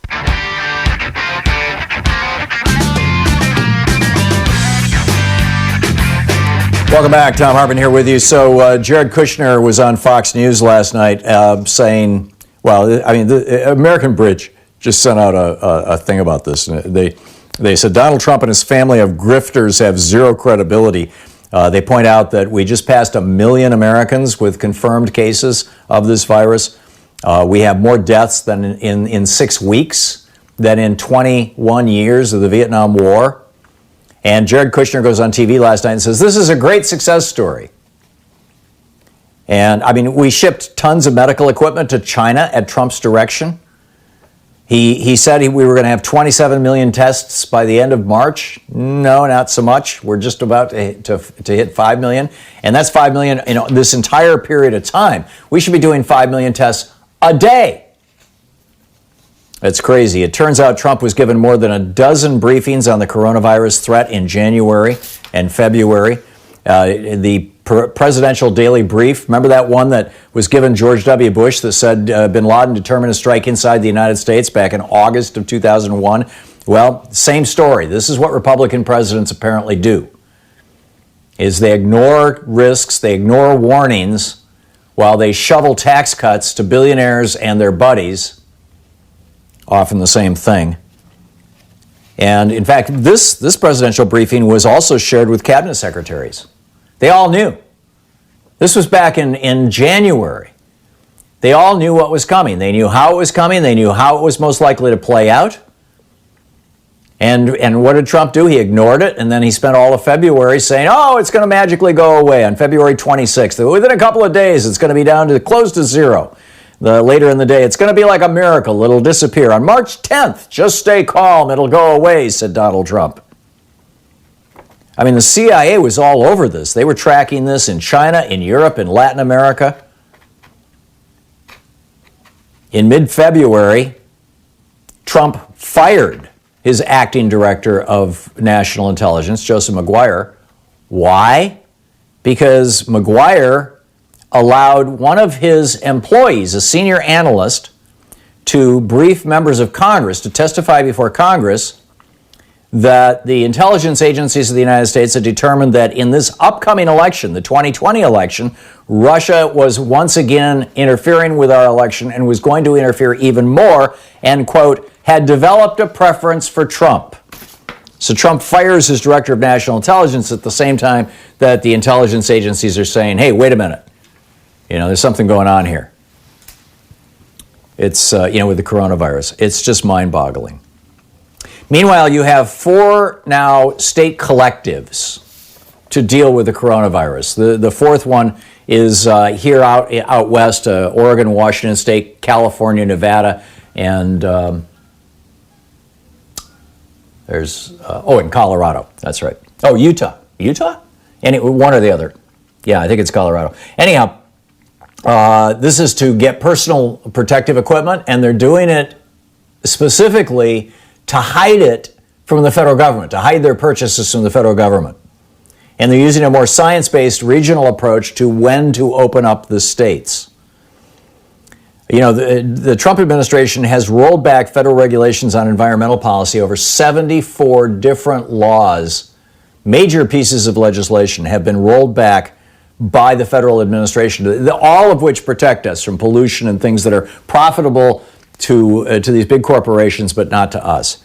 The whole sanctuary city thing, major policy disagreements, all of these things, states are starting to work together, and they're saying, you know, we don't need the federal government to do this stuff. We can do it ourselves. Meanwhile, over at the federal government, the Interstate Highway Fund is totally out of cash. We haven't had a major infrastructure bill in over a decade. The American dream is, dying. And at the same time, the Fed is bailing out everybody in sight. The Fed is a new Federal Reserve program. They're going to be providing $500 billion to large companies with no requirement that they keep people on the payroll, no requirement that they try to reduce unemployment or offer any kind of benefits or anything. Basically, here's the money. And this is incredible. On March 23rd, the Fed passed out $4 trillion in credit to big corporations. Then on April 9th, they provided another $2.3 trillion. The Fed now has $6 trillion of corporate debt on its balance sheets. These companies, in one week at the end of March, this is from today's New York Times, by the way, a piece by William Cohen, who is he was an official in one of the administrations, and was a Republican. I think he was in Obama's administration. It might have been Clinton. But anyhow, the Fed has said basically they're willing to buy anything, including equities. $6 trillion on their balance sheet. In 1 week, Cohen writes, at the end of March, 49 companies issued $107 billion in investment-grade bonds, the single largest week of issuance on record. Now, how can companies be issuing bonds, in other words, borrowing money right now, when everything is frozen up? Because the Fed is buying them.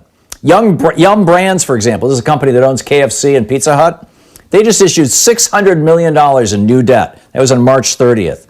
On April 1st, Carnival issued $4 billion in new debt. Who bought it? The Fed. This is why the stock market is going up. This is creating what's called moral hazard. Companies can continue to behave irresponsibly. $6 trillion on the Fed's balance sheet. Continue to behave irresponsibly, and nothing comes out of it. Howard Marks is the co-founder of Oak Tree Capital Management. William Cohen writes about, and he said, and I quote, this is a capitalist, right? He said, quote, capitalism without bankruptcy is like Catholicism without hell. Markets work best when participants have a healthy fear of loss. It shouldn't be the role of the Fed or the federal government to eradicate that fear of loss. And then Bill Ackman, this hedge fund manager, he placed back on March 3rd a $27 million bet that the Fed would intervene and support all these companies that have been behaving so irresponsibly all these years with stock buybacks and everything. His bet paid off on March 23rd and gave him a profit of $2.6 billion. One guy. You're listening to the Thom Hartmann Program. Call 202-808-9925. Capitalism is dead. It's socialism for the rich and screw you for everybody else.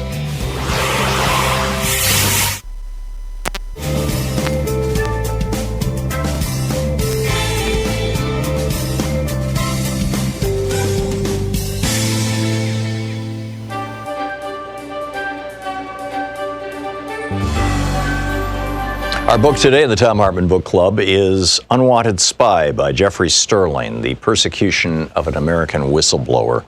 This is from the prologue. Where am I? How did I get here? Those are the kinds of thoughts you have when your ultimate nightmare comes true. It was January 26th, 2015, my second long day of waiting in a small, windowless, soundless conference room just outside the courtroom number 5 on the 4th floor of the federal courthouse in Alexandria, Virginia.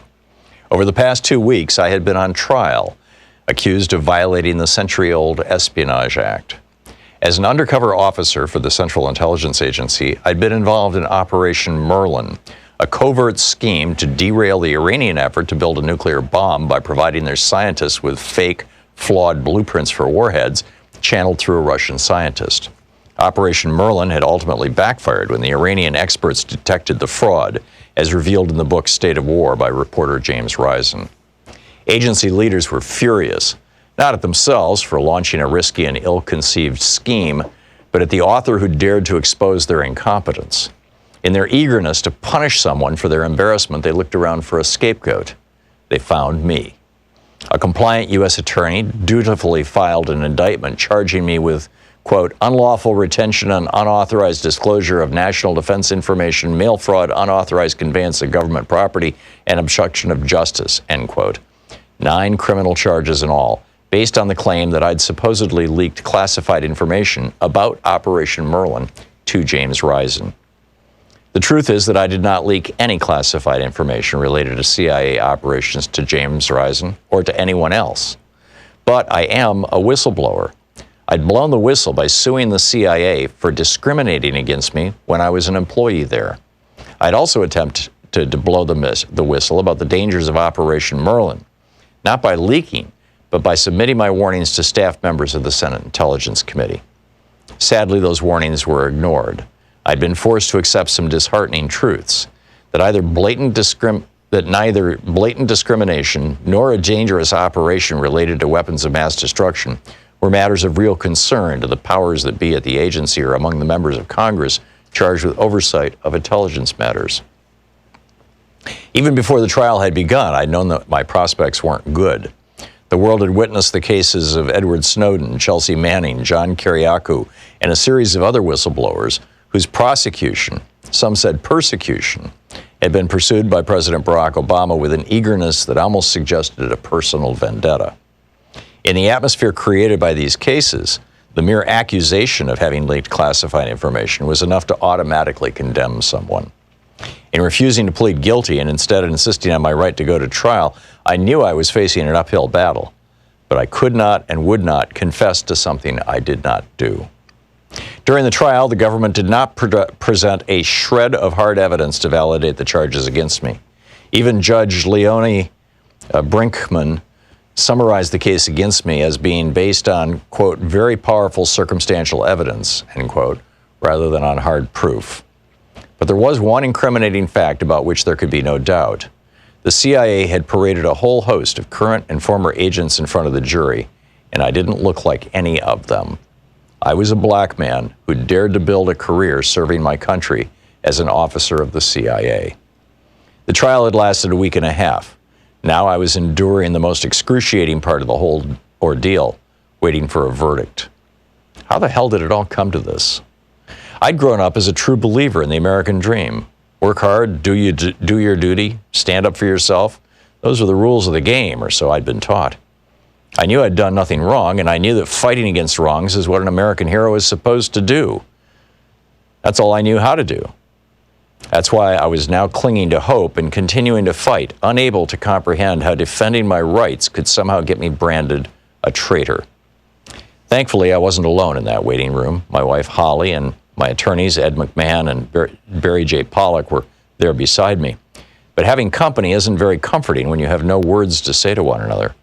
Silence can be uncomfortable, and when it's forced, it can be absolutely nerve-wracking. All of them, especially Holly, had believed in me and fought for me, and I could tell that awaiting the jury's decision was almost as excruciating for them as it was for me. But for me, there was a sharper twist to this agonizing time of uncertainty. More than waiting to learn my fate, I was waiting to learn what my country thought of me.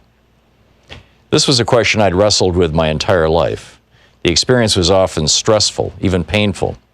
My entire life had been one of fighting against stereotypes, assumptions, and limitations placed on me because of the color of my skin, something that happened to me repeatedly in both white America and black America. The American dream I believed in and strove for wasn't a white American dream or a black American dream. It was simply my American dream. But to many of those around me, it must not have been the right American dream, because I kept getting into trouble through no intention of my own. That, in a nutshell, is the story of the events that brought me to this room. My years of struggling to find a place in American society where I could be accepted for who I am. My battle to be recognized as a worthy member of the CIA. My shadowy conflict with people within the agency who for some reason were unwilling to accept me as part of their team. Unwanted Spy by Jeffrey Sterling.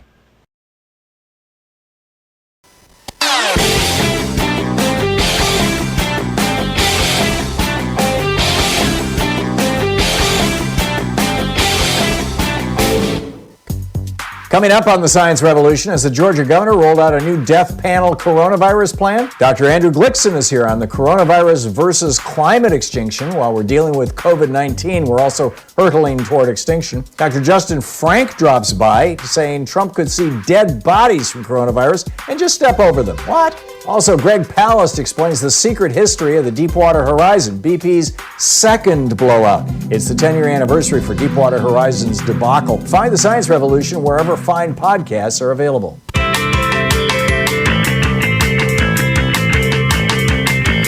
Welcome back. Thom Hartmann here with you, 34 minutes past the hour, and Charles in Miami, Florida. Hey, Charles, what's up? Hey, how you doing, Tom? Good. Okay, great. Love your show as usual, but yesterday it really disturbed me. I was watching Lawrence O'Donnell last night, and Trump is ordering people to go back to meatpacking plants. And the thing about it, there's also the fly in the ointment, where he's saying that, I guess they're making a point where even if you get sick, you can't sue the employer. So that should automatically put off alarm bells there. But how am I supposed to trust the meat that's in my grocery store now when, possibly the workers could have coronavirus and they can spread it through the meat? I mean, there's no scientific fact that it can happen, and there's no scientific fact that it can't happen. We don't know yet. Right. And, I'm also in a state, I'm here in Miami, Florida. This state depends largely on, people going on vacation and tourism. And I just think the worst thing possible is for you to open up this state and, people from everywhere, they come from everywhere, and anyone could come here sick, not knowing that they have the virus. And next thing you know, last Sunday, we only had 400 deaths in Miami-Dade. It could explode. And there's no way that we can stop that. But last but not least, Mike Pompeo trying to blame this on China and saying they're investigating. It doesn't matter. It really doesn't matter, because what are they doing now? They are in charge, and right now they have failed in every aspect of stopping this virus from spreading. Thank you, Tom. You're welcome, Charles. Let me just riff on one of the points that you raised, which is your meat infected with coronavirus? Nobody knows, obviously. What we do know is that the virus can last the longest, apparently, on things like stainless steel or plastic on smooth surfaces. It's also easier to clean those surfaces. It doesn't last quite as long on things like cardboard and paper. But meat is like us. We're made of meat. And so the question whether the virus can live longer on the meat, I would love to see some research on that, because that may have something to do with why it rips through these meatpacking plants so fast. I think it's more likely that it's ripping through them so fast because people are crammed so close together. But, it's an interesting question, and I don't have any idea what the answer is, Charles. And I hope that some research comes out. But I would add, now's a good time to stop eating meat. I have, in the last few months, I've eaten fish twice. And over the last 10 years or so, Louise and I have eaten fish probably once every other month. But we haven't eaten meat since 1967. And you just don't need it, And frankly, I don't think you need the fish either. And you certainly don't need dairy products and eggs and stuff. It would be much easier on the whole planet if we all adopted a vegetarian or a vegan diet. And now's a good time to do that. It's cheaper. It's healthier. You're less likely to become obese. You're less likely to get diabetes and high blood pressure and heart disease and all those kind of things. go for it. Anyhow, Dave in Federal Way, Washington. Hey, Dave, what's up? Hey, not too much, Tom. Hey, I wanted to say, first off, because you said you think that there's COVID virus truthers out there. Yeah, I encounter them. I mean, people, when Louisa and I are taking our walks, people who not only are not wearing a mask, but refuse to move, even to the edge of the sidewalk. They just want to walk right by you, like shove it in your face. It's Kathleen Parker in today's Washington Post is writing about people like that in her supermarket. Yeah, I was job hunting in California, and I accidentally got caught in a flash mob of them. And let me tell you something. I just pity them. I really do. And let me clarify that. I mean, I'm a liberal at the end of the day. Okay, I wouldn't care if Trump voters got deported to Russia. I've considered that. I think that's a reasonable thing, but I don't want anyone to die of the coronavirus. Okay, because it's really bad. And Remdesivir was originally created to treat a variant of the coronavirus in cats and felines, and it is lethal. I mean, in other words, what I'm saying is I see no evidence that this virus is just going to magically go away. That whole thing is magical thinking. And that brings me to my main point I wanted to ask you is the White House, apparently, and you'll probably, since you're also Fred Flintstone, you'll probably get a mailer on this, but the White House is releasing a COVID-19 commemorative coin, and it's for $125. Well, hang on just a second, Dave. Let me just recalibrate that. It's not the White House. This is a private company that is owned by one guy who's a Trump supporter, and the company is called the White House Gift Shop. But it's not the gift shop in the White House. This is a private company that has no affiliation with the federal government other than using that name, and because they're sucking up to Donald Trump, he's apparently, he's okay with it, shall we say. But I'm not sure that the White House is even promoting this thing. But yeah, they've got a commemorative coin now that has, all hail Trump basically on it, and the names of the, Trump and Pence and Fauci and Birx and whatnot. But it's a private company, Dave. It's not the federal government. Okay, well, that's gives me some pause there. But the bottom line is Trump does engage, and Trump supporters engage in magical thinking. Look, do you think Kim Jong-un believes his ancestors, or he is a descendant of a dragon and a bear that was formed on Mount Baekdu? Do you think Kim Jong-un actually believes that in the 21st century? No. Okay, that magical thinking is a key ingredient to authoritarianism. All right. Yeah. And believing the COVID virus is just. Yeah, to believe the coronavirus or the COVID-19 is just going to go away is magical thinking. Yeah, I agree. Right? I absolutely agree, and it's frankly very destructive magical thinking as well. Dave, thanks a lot for the call. Tim in Midland, Texas. Hey, Tim, what's up? Hey, hello, Tom. I'm a short-term listener and a first-time caller. Thank you. I'm a conservative, and in talking to my 40-year-old son, who is he's like a semi-conservative, he suggested I listen to some progressive programs from time to time just to get different perspectives, and so I started tuning into this channel, and because we're coming from both sides of the spectrum, it's easy to get on different tangents.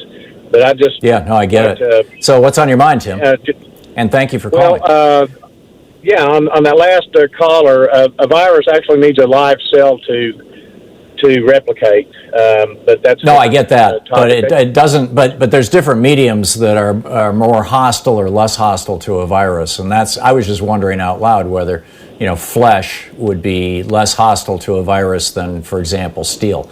I have no idea, but I was just wondering. Oh, I got you. Okay, back to you. Yeah. Well, my main question today is, do you believe we have a constitutional republic or some other form of government? Well, clearly, this is a constitutionally limited representative democratic republic. That is the definition of what we have. The Constitution limits the powers of government. We have elected representatives. We don't have direct democracy like Greece did, or like Athens did. And our elected representatives are elected by majority rule, which is generally considered democracy. So it's democratic, and it's all in the context of a system that operates by the rule of law, of republic. Why? There you go. That's exactly right. One of the questions that keeps coming up is looking at the Electoral College as opposed to the simple majority. And the founding fathers, when they developed that, I think was really poignant and forward-looking to develop a system that allowed all states, representation. And the reason I have the that was one of the issues, Tim. But the main issue, actually, if you go back and read, this debate happened in the middle of June in 1787 in Philadelphia, and Madison kept copious notes on it, and you can read them online. I just wrote a book about this, and the hidden history of the war on voting, and there's a whole chapter about this. What they were actually concerned about was the fact that it was a 4-day ride from South Georgia to Washington, D.C., or New York was actually the capital back then, even longer ride. And they just figured there was no way that the average person could know who the candidates were and who were really good and who were really bad. And so, and Hamilton wrote about this in Federalist, I think it's Federalist 56 at some length, that the whole point of the Electoral College was to prevent, knaves. He said people of low political skills might succeed in becoming a governor or a mayor, but they would not slip past the Electoral College. So it really had very little to do with letting all the states have a say. Mostly what it had to do was the fact that there was no national communication system outside of the mail, which was very, very slow back then. But Tim, I'm sorry, we're hitting a break. I can't control the time of the breaks. Call another time and we can continue our conversation. It's nice to hear from a rational conservative. We'll be right back. It's 45 minutes past the hour. You're listening to Thom Hartmann. Visit ThomHartmann.com for audio and video archives. We'll be back with more of your calls and the news of the day right after this.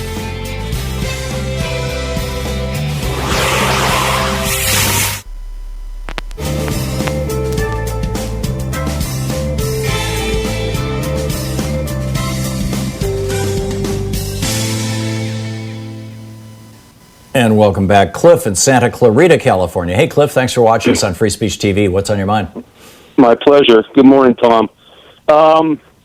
I stopped watching the Trump show about 2 weeks ago because I start getting physical reactions. So I just me too. Turn it off. I just turn it off. I can't stand it. Yeah, at first I'd get up and I'd walk around and I'd swear and I'd yell at Louise, not at her, but you know what I mean. And then I thought, this is not healthy, and so she can actually watch him without going nuts. So sometimes she'll watch him and I'll just go sit on the porch and read a book. But I just can't. I can't be in the same room when he's on the TV, unregulated. I can watch little clips of him, but beyond that, anyhow, back to you, Cliff. Right. I'm about reducing stress. Yeah. There you go. Anyways, Tom, Friday evening, I'm laying on my bed, and with no warning, I got hit with the chills and body aches that were really hardcore. Geez. But I was thinking more of food poisoning or something, because the CDC symptoms were fever, cough, loss of taste, all these things, and I don't think that the chills and body aches were on their list yet. So I sort of didn't, I didn't put it together. But it's 5 days now, and it's not food poisoning. I passed out, last night. And so you still have this 5 days on? Oh yeah. I'm getting tested today, and I'm 99% convinced I have it. I can't imagine what else it could be, because I've never had anything react in my body like this has. Novel. Yeah. Well, the good news, Cliff, is that about 80% of people who get it who actually have symptoms have mild to moderate symptoms, and moderate is like the worst case of flu you ever had in your life, but still doesn't require hospitalization. So the odds are in your favor. Let me reassure you. Keeping my hopes up, and I appreciate that. But it's like, I think I ate one slice of toast and a tiny bowl of oatmeal yesterday, and it was I have taste, but nothing tastes good. It's like I have to force tiny bits of food down. I'm mostly drinking water and some ginger ale, but basically, the reason I called is something I haven't really heard is the PTSD that's going to come about with the healthcare workers. Look at this ER doc who just committed suicide. It's very clear. And we remember, you know, how the government reacted to the troops coming home, and that they were downplaying PTSD and trying to squash the numbers. I'm just wondering. Well, it's because they didn't want to pay the benefits. Of course. And so is the same thing going to happen with the healthcare workers? I think so. I think the insurance companies and you know, and the federal government that doesn't, you know, for people who claim disability. I mean, you know, right now it takes 2 years to get disability payments. It's a real tough one. How are you keeping your family safe, Cliff? We just have about 30 seconds, by the way. Yeah, well, I just live alone with my wife and 2 cats and a parrot. Like I said, the first few days, my wife... Your wife is okay?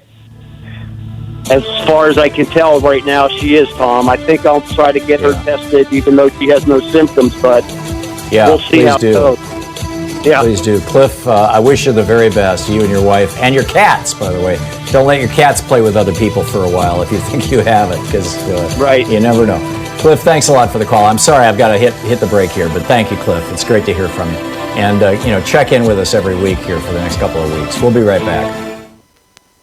Did you know that Ronald Reagan committed treason to become president in 1980 and George Herbert Walker Bush was in on it and he avoided being prosecuted for this in 1992 with a little help from Bill Barr? It's on page 116 of my book, The Hidden History of the Supreme Court and the Betrayal of America.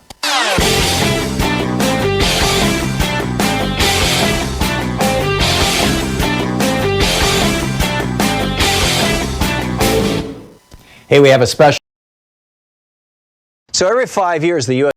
Department of Agriculture comes out with new guidelines, and we just put up a video over at thomhartmann.com for supporters of our program that talks about how the Trump administration, in this insanely corrupt deal with the $100 billion industry of ultra-processed, high-sugar, high-salt, high-fat foods that is literally killing 700,000 Americans a year, has said, we're going to change the guidelines so that these fast food, high-processed food companies can shovel their stuff into our school lunch programs, into our kids. We're going to change the guidelines so people aren't informed about the importance of, you know, dialing back somewhat on meat and on salt and sugar and all these other things. It's nuts. You can check the whole thing out over at thomhartmann.com. Look for the video for our, you know, the supporters of our program at thomhartmann.com.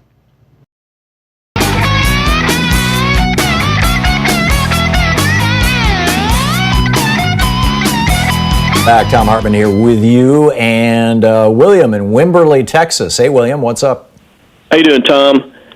Listen, I was listening to you talk about your vegan bent, and it's very interesting to me. I too have practiced veganism in my life. I've actually gone for a couple of months eating nothing but raw vegetables, and I think it's cool. It's cool to do it if that's your choice. I think that's awesome. Yeah. But you're making the same kind of arguments that people make when they start wanting to ban something. You're saying, man... No, what I'm saying, William, is if we have a meat shortage, let me be very clear about this. It looks like we're going to have a meat shortage, and you've got Donald Trump saying that some 50 or 60,000 workers need to put their life on the line because our meat supply is so important. And what I'm saying, I would rather not have those workers have to do that. We've already had a bunch of them die. I think 20 of them now have died so far. Thousands of them are sick. I would rather not eat meat and let them survive. And by the way, and plus, if the price of meat goes up to the point where it's unaffordable, you know, there are some people who think that you can't survive without meat. And they get all freaked out and all filled with anxiety and panic attacks and everything else. Oh my God, I can't get meat and the store is wiped. And I'm just saying, chill out. You'll be fine. You know, I haven't had meat literally since 1960, I think 67, I would say. You know, I'm fine. That's great. That's good for you. Okay, but yeah, I have a 40-year-old son who's never eaten meat in his life, who's been a complete vegan for over a decade. But I'm not saying that everybody has to be like that. But, well, you're incrementally working your way to that point. And when you talk about President Trump and saying he's responsible for these workers dying because that's ridiculous. Because he issued an executive order that yes, he did last night. And under that executive order, if they don't show up for work, they no longer qualify for unemployment benefits. That doesn't mean he's putting them to death, Tom. That means that they're essential services. I see a direct line there, William. If you are forcing people to go into a situation where so far 20 out of about 50,000 people have died, can you imagine if we were flying once again, if every day a plane fell out of the sky and everybody on that plane died? That would be about the same proportion. There used to be 10,000 flights on an average day in the United States, and actually that's a smaller proportion. People wouldn't do it. Your what-ifism is not going to fly with me. If 20 miles out of every 50,000 miles you drove, you died, would you drive? Not very long, probably, but that's not what. Yeah, exactly. Not what happens. Well, that is what's happening, William. No, it's not what happens. No, it's not. This. People, police officers, National Guard, fire people, medical professionals—they're all essential services, and if they don't go to work, they shouldn't be paid. And if they choose not to go to work, they shouldn't get benefit. So you're asserting, William, that people processing meat are essential services? I am. Okay. Well, then let's pay them really, really well. Let's provide them with the kind of pensions that police get. And by the way, police being a police officer isn't even in the top 10 most dangerous or deadly professions in the United States. At the top of that list are roofers. But in any case, cops get good pensions. They've got a strong union. They get good pay. In many, particularly in your large cities, a police officer can make as much as $80,000, $90,000, $100,000 a year. These meat workers are on the edge of the minimum wage. They have, in most cases, no benefits. They have no representation. And now Trump is saying you can't even qualify for unemployment benefits. If you're going to designate them, Donald Trump, as essential workers, like cops and firefighters, pay them like cops and firefighters. Well, that's your opinion, and the legal system is set up to. Well, if you're gonna give them a designation that puts their lives at risk, you can at least compensate them for it. They did a flyover this morning for the people that are working in the hospitals. Okay, they're essential services. These nurses, and they're generally well paid. Not that well paid. Not all. I mean, they make a good living, but they don't get well paid like you would like a professional athlete. People in meatpacking plants are not making a good living, William. Ever since the Reagan era, when say what? Or making a good living like you make a good living. This is not about me, William. We're talking about you saying that people should be forced to go into a meat processing plant where they may die in exchange for a little more than the minimum wage and no benefits. And I think that that's criminal. I think that's wrong. The liberal mayor of Boston wants to deprive people of the chance to go back to work. That is morally wrong. I agree with that. That the Austin mayor says you can't come into work. We're going to put you in jail if you come into work. If you don't practice social distancing, we'll have you ticketed or arrested. Yeah. So you're just... I get it. Okay, William, thanks a lot for the call. And on that, I leave you. I guess that's a pretty good illustration of the death cult around Donald Trump. So far, we've lost more people in less than 6 weeks than we lost in the entire Vietnam War. And people like William are like, well, that's okay. That's the death cult. You're listening to Thom Hartmann.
Our book in today's Thom Hartmann Book Club is by Harvey J. Kaye, Professor Harvey Kaye. Take Hold of Our History, Make America Radical Again. This is from the introduction. On December 1st, 1862, in the midst of the Civil War, just weeks before he was to issue the Emancipation Proclamation, President Abraham Lincoln delivered his annual message to Congress. Lincoln firmly believed that the United States had an historic responsibility to demonstrate to the world that people can govern themselves, make equal rights not just a self-evident truth, but a manifest one, and create a political and economic order in which working people, both white and black, are not compelled to bow to anyone, neither aristocrats nor capitalists. Empowered by tens of thousands of black slaves who were already liberating themselves from bondage by escaping to the Union lines, and increasingly confident that the majority of his fellow Americans would recognize the truth of what he was saying, Lincoln closed his address by calling on them to see that the time had come to remember who they were and what they demanded, or what that demanded. He told them that to save the nation and all that it represented, they must live up to the nation's declared revolutionary purpose and promise, and act to radically enhance American freedom by bringing an end to slavery. This is a quote from Lincoln's address. Fellow citizens, we cannot escape history. The fiery trial through which we pass will light us down in honor or dishonor to the latest generation. We say we are for the Union. The world will not forget that we say this. We know how to save the Union. The world knows we do know how to save it. We, even we here, hold the power and bear the responsibility. In giving freedom to the slave, we assure freedom to the free, honorable alike in what we give and what we preserve. We shall nobly save or meanly lose the last best hope of earth. We too, end of quote from Lincoln, back to Harvey. We too cannot escape history. Our own struggle to save the nation and the promise it proclaims has begun. Finally, after more than 40 years of fear-driven class war and culture war campaigns against the democratic achievements of generations, the hard-won rights of workers, women and people of color, and the very memory of how they were secured, and now both in the wake of the election debacle of 2016, which gave the presidency to the corrupt, mendacious, racist, sexist, and treacherous demagogue Donald Trump, and continued control of Congress to the formerly conservative but increasingly reactionary Republican Party, and in the face of intensified class and culture war campaigns, we the people have come not only to recognize that American democratic life is in jeopardy, but also to mobilize in hopes of saving it. Millions of us have rallied to the resistance and expressed our democratic fears and desires in action. In the historic Women's March and March for Our Lives of young people, the protests, demonstrations, and legal actions to defend the lives and rights of immigrants and refugees, the Me Too movement to combat sexual assault and harassment, the massive teachers' strikes for higher pay and better funding of public schools in states red and blue, and the enthusiastic canvassing and campaigning for a blue wave to win back Congress in the 2018 midterm elections. But resistance is not enough. The time has come for us to remember who we are and what that demands.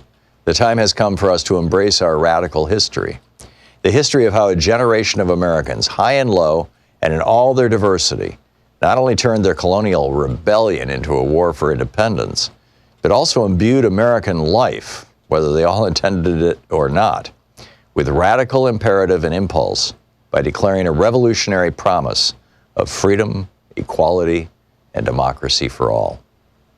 The history of how generations of radicals and reformers served as the prophetic memory of that promise, and how generations of ordinary men and women, native-born and immigrant, struggled to make real the right to life, liberty, and the pursuit of happiness, and to expand not only the we in We the People, but also the powers of the people. And most especially in view of the crises we ourselves face, the history of how our greatest generations confronted and prevailed over the forces that threatened to destroy the nation and bury its revolutionary promise in the 1770s, 1860s, and 1930s and 1940s, not to mention the 1960s, by acting to make the United States both inspired by Washington, Lincoln, and FDR, and pushing them to go farther than they might otherwise have gone. Radically freer, more equal, and more democratic than ever before. The time has come to take hold of that history and make America radical again. I've titled this collection of my speeches and essays, Take Hold of Our History, Make America Radical Again, for reasons that will become obvious, and yet I cannot help but confess that if I had had to title it otherwise, I would have been sorely tempted to use, with full attribution, the title Max Lerner gave to his 1938 work, It Is Later Than You Think, The Need for a Militant Democracy. While it may not seem so, the crisis we face is no less demanding of action, urgent action, than that which confronted his generation. The book Take Hold of Our History by Harvey J. Kaye.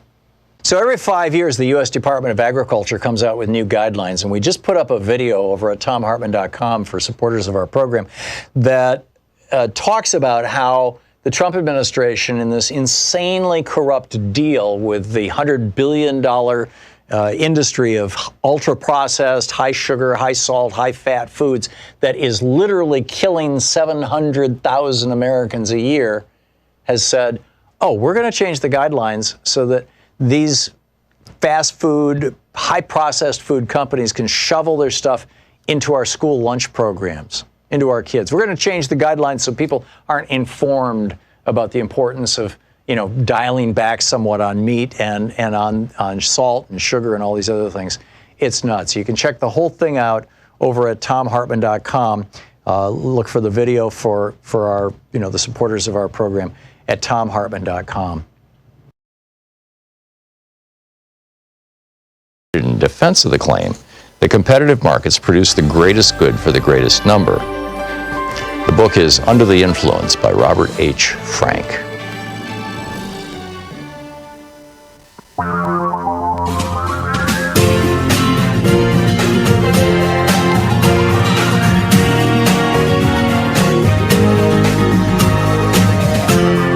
This is the Thom Hartmann Program. And welcome back. Thom Hartmann here with you. Ezra Levin is on the line with us. He's the co-founder and co-executive director of Indivisible, along with his wife, Leah Greenberg. The website is indivisible.org, and his Twitter handle is Ezra Levin, EZRALEVIN. Ezra, welcome to the program. Hey, Tom. Great to be here. Thanks. Great to have you with us. I love your organization. You are one of the really, in my mind, premier organizations, one of the most effective, one of the most, tightly focused. You do just absolutely great work. Talk to us about continuing the resistance from home. Yeah, well, I think I really appreciate your words there and the praise for our organization. I think the thing that makes the organization unique is the movement behind it. There are people all over this country, in every single congressional district in this country, who are part of the Indivisible movement. And that's how we started, in response to Trump, to stand up against the worst atrocities committed by this administration and by his supporters in Congress. And it was based on this one central idea that your members of Congress wake up every single morning thinking, how am I going to get reelected? And the answer to that question is they've got to prove to their constituents back home that they're one of the good folks in Washington, D.C., working for their constituents. And that means individual people, when they combine in groups at the community level, can actually influence what members of Congress do. That's the whole idea of what we've been doing for the last 3.5 years. It's what we did when we fought against the repeal of the Affordable Care Act, what we did when we fought against DACA being rescinded or the tax scam being passed in 2017. It was that same local people power that we used to help build the largest midterm margins in the history of the Republic in 2018. So that's what we've been doing. Now we are experiencing a new national trauma. It's not just Donald Trump, but there is this pandemic, there is an economic recession, and at the same time, we have these national leaders like Mitch McConnell in the Senate saying, hey, it's okay if cities and states go bankrupt. We have Donald Trump musing on live national television that maybe we should inject Lysol or ingest Lysol in order to get rid of the virus. And so we have one party that has absolutely zero competence, zero respect for human life, and then we have the Democratic Party. And the Democratic Party can indeed be a force for good in this moment. We've had some action from the Democrats to fight for positive legislation. We got them to fight hard for increased funding for unemployment benefits and for food stamps. These are good things, and the Democrats have power because we gave them power in 2018. That's what's exciting right now. They actually have a seat at the table. Now what we're looking is for Democrats to fight hard, and individuals throughout the country have a role in doing that. And yes, we can't show up in mass at town halls or at congressional district offices like we did in 2017 because of the virus, but Congress is still listening. Congress is still listening. So the way to get involved is to get involved, to raise your hand and say, hey, I want to do something. You listed the website, indivisible.org. People can go there to figure out how. We have daily scripts. So you don't have to be an expert in coronavirus or legislative process. We have daily scripts that we are putting out that says, hey, here's what you can call and tell your member of Congress. Right. Now, talk to me about the People's Agenda. Yeah. So the People's Agenda, we think this is basic stuff. This is not radical. These are proposals that everybody ought to be able to get behind, and we know that because they poll extremely high, not just among Democrats, not just among independents, but Republicans too want to see this. And the People's Agenda is about what do we want to see in a coronavirus response package that comes out of Congress next. And we have 4 basic planks. Number one, we ought to be keeping people on the payrolls. We ought to stop the mass layoffs. We ought to preserve employment relationships. That's basic. People are losing their jobs by the millions right now. We need to stop that. 2, we need to provide financial relief, and that means direct financial relief. The most recent package provided one paltry $1,200 check to families around the country. That's not enough. $1,200 isn't going to cover the rent in May or June or July. It's just not enough. We need to provide financial relief directly to individuals. 3, this should be a no-brainer regardless of what your political party is. We need to provide for the safety and security of our frontline workers, of those people who are actually directly responding to this crisis. And 4, and this also should be a no-brainer based on what your party is. It should not matter. We ought to defend our democracy. We all saw what happened in Wisconsin earlier this month. It was a travesty of democracy. It was a human catastrophe. We were forcing people in the Wisconsin elections to choose between their life and their vote. And we know now that many people who waited in line for hours to vote in the Wisconsin election then contracted the coronavirus. That is unacceptable in American democracy. That should not be what plays out in November, and Congress has the ability to change that. We have the ability to include in the next legislative package funding for vote by mail, funding for election protections to ensure that we actually can have a full-fledged election that lives up to Democratic norms in November. That's it. That is it. Keep people on the payrolls, provide financial relief to people, provide support directly for frontline staff, frontline workers, and protect our democracy. So we are asking members of Congress right now to say, we will support those planks in the next legislative package. Senator Mark Warner this morning was pointing out that most of your northern European countries, Spain and Italy might be exceptions to this, but Italy not so much northern either, but are experiencing unemployment levels that are below 5% right now because they haven't put banks in the middle. The banks have now made hundreds of billions of dollars in fees. They can make as much as 5% in the fees on these paycheck protection plan loans. They haven't put banks in the middle, and they haven't forced people to go through a state-run unemployment system to get access to money. They simply funnel the money either directly to the individuals, as Canada is doing, or directly to the individuals via the company payroll systems. Are you hearing from Democratic representatives that that's something that they would like to do?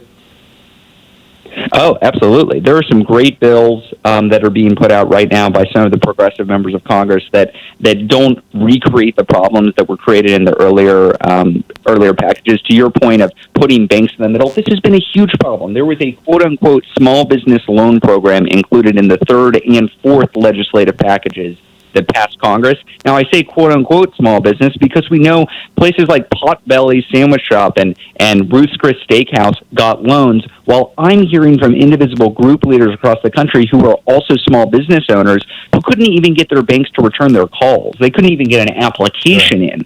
So we created a program that says, hey, anybody can apply, just go to your bank. And lo and behold, when you allow anybody to apply and allow the bank to be the middleman, then the groups that have the strongest relationships with the banks make it to the front of the line. And so we have enormous businesses getting tens of billions of dollars, maybe more, in quote-unquote small business loans. It's absolutely unacceptable. And so, yes, there are good ideas that actually put people first. I know that's a radical idea that we should actually be serving the people, but yes, indeed, there are some members of Congress who are looking to put people first. Representative Pramila Jayapal, who's the chair of the Progressive Caucus, incredible member of Congress, she has something called a Paycheck Guarantee Bill, which offers just universal response. It is a universal response to this universal crisis, and it doesn't pit employers against each other. Representative Ro Khanna, also an excellent member of the Progressive Caucus, has something called the Essential Worker Bill of Rights Bill, and that just provides basic health and safety standards to ensure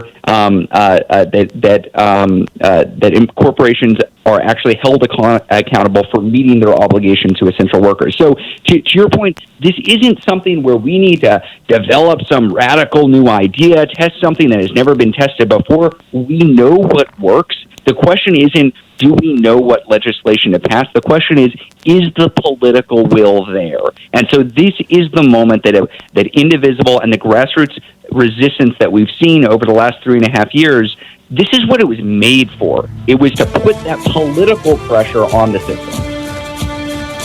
Yeah, amen. Ezra Levin with Indivisible, the co-founder of indivisible.org, also the co-executive director. Ezra, you're doing God's work. Keep it up. Thanks so much for being with us today. Thanks so much, Tom. Bye. Yeah, great talking with you. We'll be back with more of the news of the day and your calls right after this. It's 15 minutes past the hour. This is the Thom Hartmann Program. Stick around. We'll be right back.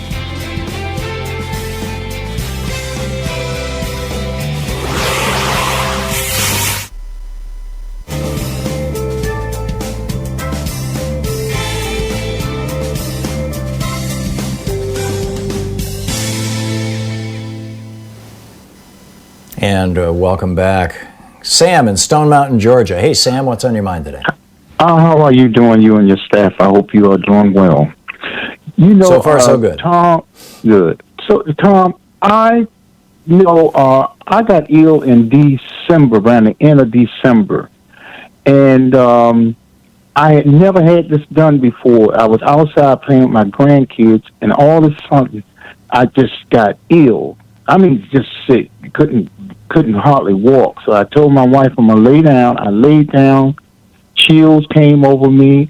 Coughing came real strong. Now this was in December, at the end of December, I think. And I got real bad. I mean, sick. And I was in bed for 3 days. And I just told my wife, just give me stuff over the counter. I thought it was something I can come over with, get over with. Mm-hmm. I got to the point, she was telling me to go to the doctor. I got to the point where I had to go. When I went, the doctor told me I waited so long, I had the flu, and then it turned into pneumonia, and they thought they saw something on my lungs. And I was real bad. I had to go to the doctor every day for 4 days because I couldn't get well. That the last doctor I saw in Kaiser said that we may have to put you in the hospital, but he had gave me some medicine that I hadn't had before and told me to take that, and if not, then they would have to do something different. So I came out of it, but then my whole household got sick with the same stuff I had. Grandkids, 2 grandkids, and my wife. And we came out of this, and when I heard about this, what's going around, this epidemic, and they were saying how you feel when you catch it and what you go through. Those are the symptoms I had, and I had it in December. Yeah. I suppose it's possible, Sam. I'm not a doc, and I'm not offering medical advice. But what I do know, just from reading the public, from the news reports, is that back in November, December, January, and February, we had a really wicked flu season. And the way that flu typically kills people is it causes pneumonia. You get a bacterial or typically a bacterial infection in your lungs, and it just starts taking out your lungs. And I've had pneumonia in my life. Long story, but anyway, when I had it, I thought I was going to die. And my doctor was like, yeah, you could have died from this. And it was a big dose of antibiotics that knocked it out. So it's entirely possible all you had, and I don't mean to minimize this, but what you had was actually the flu that became pneumonia, and it's highly contagious, so therefore your whole family got it. Because December was before this thing was floating around in the United States, so I doubt it would have made its way to Stone Mountain, Georgia. But again, I'm not an epidemiologist or a doctor, so I have no idea. But and I couldn't sleep laying down. I had to sleep sitting up. Because the doctor said, well, sleep on my stomach. Because it had me, I couldn't lay down. But, like I'm saying, we don't know what's going on. So, but this guy who was talking to you earlier about the meat packers, he's totally wrong. These people are... Well, he's operating from a different data set. He's assuming... He's been listening to Right Wing Hate Radio, and he's assuming that this coronavirus is about as bad as the flu, and that it's no big deal. And I'm operating from the data set that, more Americans have died from this than died in Vietnam. Sam, I'm sorry, I'm out of time. I got to run, but thank you for the call. I'm glad to hear that you're better and that your family is all better. That's the good news. That's the really good news. We'll be right back.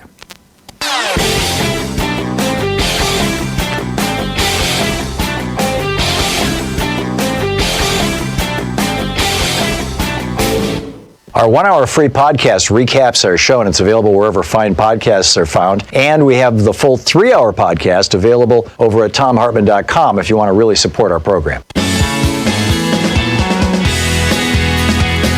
Welcome back. Thom Hartmann here with you.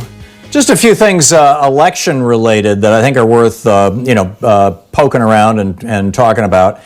Joe Walsh is the Republican former member of Congress, is writing to Justin Amash in today's Washington Post. Justin Amash, of course, the Republican from Michigan, who was literally the only Republican member of the House of Representatives calling for the impeachment of Donald Trump based on the Mueller report. And he got a lot of props for that, and he got a lot of respect for that. But Justin Amash is thinking about running for president on the Libertarian ticket. And the concern in a lot of circles is that there are a lot of Republicans who will probably vote for Joe Biden just because they're so disgusted by Donald Trump, and they want to go vote because they want to vote for their governor and for their senator and for their local sheriff or whatever it may be. They're going to go vote, and they would vote for Joe Biden. But if there is another conservative on the ticket, specifically Justin Amash on the Libertarian ticket, one who they take seriously, one who has a national profile, not, some joker, right? Not somebody nobody ever heard of, or somebody who's, like Bill Weld, the former governor of Massachusetts. He's just he's so obscure now, and he's so, 20 years ago. Nobody's taking that seriously.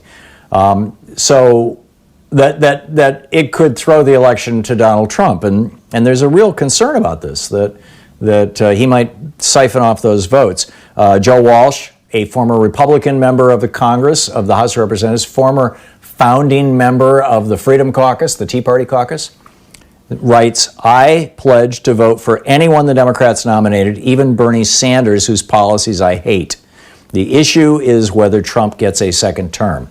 And the best way and surest way to beat Trump is to have only one alternative to him. Amen. Spot on. Meanwhile, New York has canceled the Democratic primary for president. And this has got a whole bunch of people very, very upset. Andrew Yang has filed a lawsuit. This was yesterday afternoon. Filed a lawsuit saying that this was a blow to democracy. He says it is reasonable to take precautions to allow for safe voting, but such decisions cannot arbitrarily pertain to some elections and not others. And but there's a second dimension to this that's absolutely fascinating. This is from the Catholic News Agency, and of course their issue is abortion and Catholic issues, and they're right. But it was at the top of Drudge today. It's being widely distributed, this article and the meme that goes along with it. And it's that Joe Biden so far has 1,305 delegates pledged to him. He needs 1,991 to get the nomination. So while everybody, yesterday Hillary Clinton endorsed him, while everybody has basically said, yes, we're on with Joe Biden, and if Joe Biden is our party's nominee, I'll do everything I can to help him get elected. I think at the core, he's a fundamentally decent man. I disagree with some of his political policies over the past, but I'm also watching him move in a more progressive direction very rapidly, and all those things are good things. But the point that they're making is that, well, I'll just read to you from this. It says, if New York's decision triggers other states to cancel their own primaries, it's entirely possible that Biden could arrive at the Democratic convention without a guarantee of the nomination. Assuming the convention begins without a majority of delegates pledged to Biden, the nomination process, during which delegates conduct floor votes, would become a live fire exercise rather than a pro forma step in Biden's coronation as nominee. And if Biden doesn't secure the majority on the first ballot, delegates could offer another candidate from the floor. And then the Catholic newspaper here goes into the whole thing about Tara Reade, and basically they start pitching Andrew Cuomo and saying he's on TV every day. He looks like the most likely to benefit. Now I'm not at all. I'm very much not a fan of Andrew Cuomo because of his politics, because of the positions he's taken. He's another Catholic politician, but they write many would see him as a more obvious match for Donald Trump in a televised head-to-head. I'm not, expecting this to happen. In fact, I'd be frankly very surprised if it happens, but if enough states cancel the Democratic primary, it's remotely possible. I hope not. Frankly, I hope that that everybody can coalesce behind one person as quickly as possible. And I think that if Joe Biden wants to head this off, the most effective way to do that would be to name his vice presidential candidate as soon as possible and get that person out there campaigning. Because love him or hate him, Biden, if he's going to be the Democratic nominee, we've got to get behind him. We've got to make this thing happen. And he's not a particularly effective campaigner, at least so far. I would like to see him become a more effective campaigner, but lacking that, let's get a good vice presidential candidate in there who can get out and take names and kick ass. The two top candidates in my mind are Stacey Abrams and Elizabeth Warren, but there's others, and we'll see who he gets. But expect to hear more about this over the next week or two, because, as I said, this was, Drudge was promoting this very heavily today. It's gonna go wide and broad in right-wing media, and it's probably going to be all over Fox News and right-wing hate media, and they're going to position it as a way of knocking Biden. I'm trying to position it as a way of, hey, Joe, get your act together here, make this thing happen, get your vice presidential nominee, and let's move forward. Because, I think that a brokered convention or a fight in the convention, first of all, the convention's a few months down the road, and we need to be building momentum now. And secondly, that's generally speaking not considered a good thing. There's, some of the conventional wisdom is that when Jimmy Carter in 1980 was challenged by Ted Kennedy, that challenge by Kennedy was the thing that caused Carter to lose the election to Ronald Reagan. Now, in fact, the main thing that caused Carter to lose the election was that Reagan cut a deal with the Iranians to hold the hostages until after the election. In fact, they released the hostages literally to the minute when Reagan put his hand on the Bible, and Reagan's people had already been shipping weapons to Iran at that point. But anyhow, interesting stuff. I just put it out for your consideration. You're listening to the Thom Hartmann Program. Call 202-808-9925. We will be back. It's coming up on 28 minutes past the hour. I'll pick up your calls right after this.